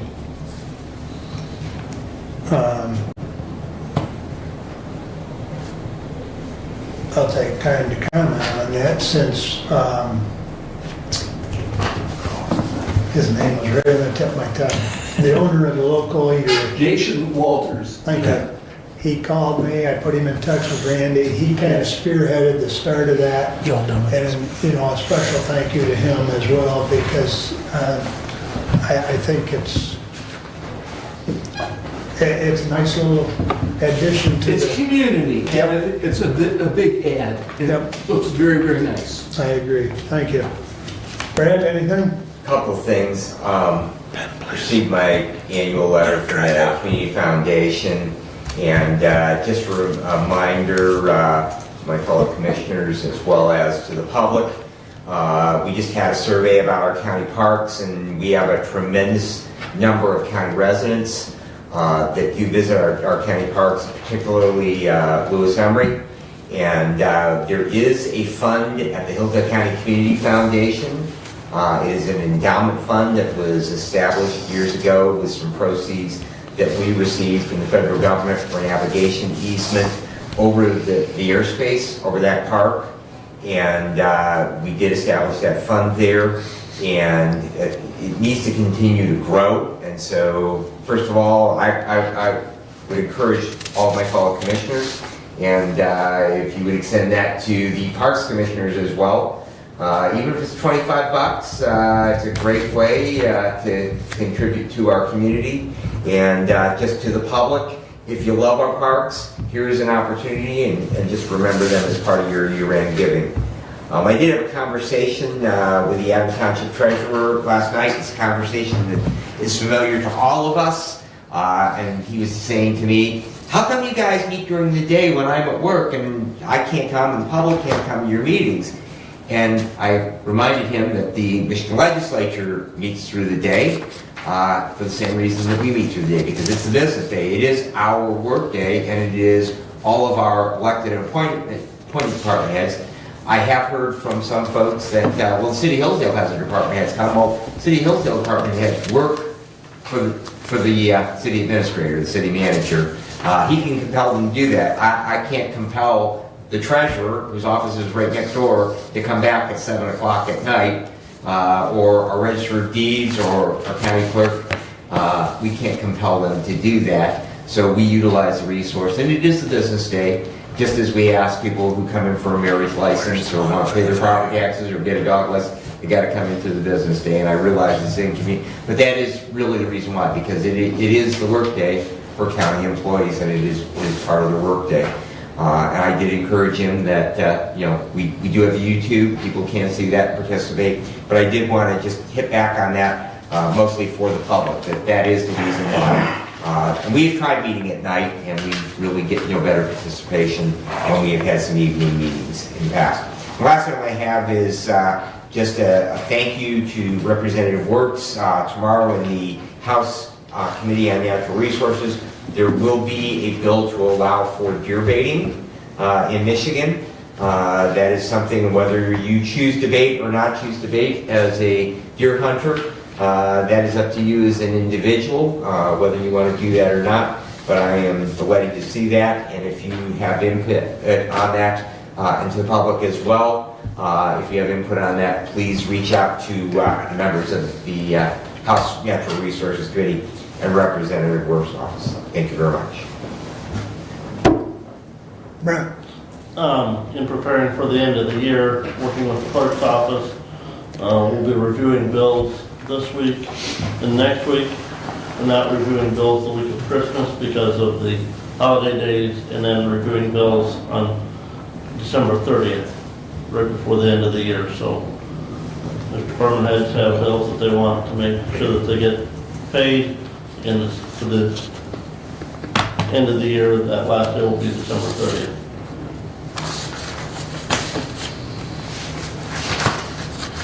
Kevin? Just a reminder with the senior center contract, going back to the table with it, it probably will not be done until January, February would be my guess. I don't know if we need to, at the next meeting, extend our contract through the one we have right now through February, because it runs out on December 31st. Because they're gonna have, whatever we revise, they'll have to take it to the senior center board and have the board approve it. I would imagine that their attorney will allow to look at it again. We'll have our attorney look at it, and then it will come back to the board. So I'm looking February at worst case scenario. Do you have a senior center board meeting in December? Probably I not, do you? do not believe so. So your first meeting will be In January. January. I don't believe we do. You make a good point. To that, we could address that at our first regular meeting in January if necessary to get that check cut. Well, I was thinking if we could do it at our next meeting on the 23rd, just extend it, because we do not have a meeting. We had our meeting on the 4th of December, Right. and we're not gonna have one until January 29th. When is that payment due under the current contract, Commissioner Lanier? Underneath the current contract, there's no payment due after December 31st. No, the first pay, But when do we normally, in the previous And contract? the contract, it just says in January, it doesn't give a date. Okay, so we're not up against a hard date, it just, the check has to go out in January. You're talking for the millage? The senior center. It goes out first. It's supposed to. It's right around the first, like, we're not here the first, so. Well, it's not in the contract. There's no date specified in the contract. Must have been before, because that's what I was told when I started it. yeah, Well, told the contractor two different things, but. I'm pretty sure when Bruce originated that contract, because he was the one that originated those percentages and worked with Gary and the senior center, and I was part of that as well. As far as those percentages, it was kind of mutual between the senior center at that time and past treasurer, Gary. And I'm pretty sure the first of the month was set up as a date on that, but as we saw in the contract that was before us today, it was just a month. I'm pretty sure what the contract says repeatedly day, so if there's nothing in the contract, there's nothing in the contract. Right. And we do have a meeting in December 23rd. It'll be after our next board meeting. Oh. It's at okay. 3 o'clock on the 23rd. Okay, so hopefully we can get everything here for our next meeting and. Yeah. Well, it won't be here for the next meeting because our meeting isn't until 3 o'clock There's after our board meeting. Yeah. So it would, Okay, yeah. They meet the It would same be day. in January, January 2nd, so we could see it. and that's if her attorney, their attorney can look at it, our attorney can look at it, and we can get a time where we can meet.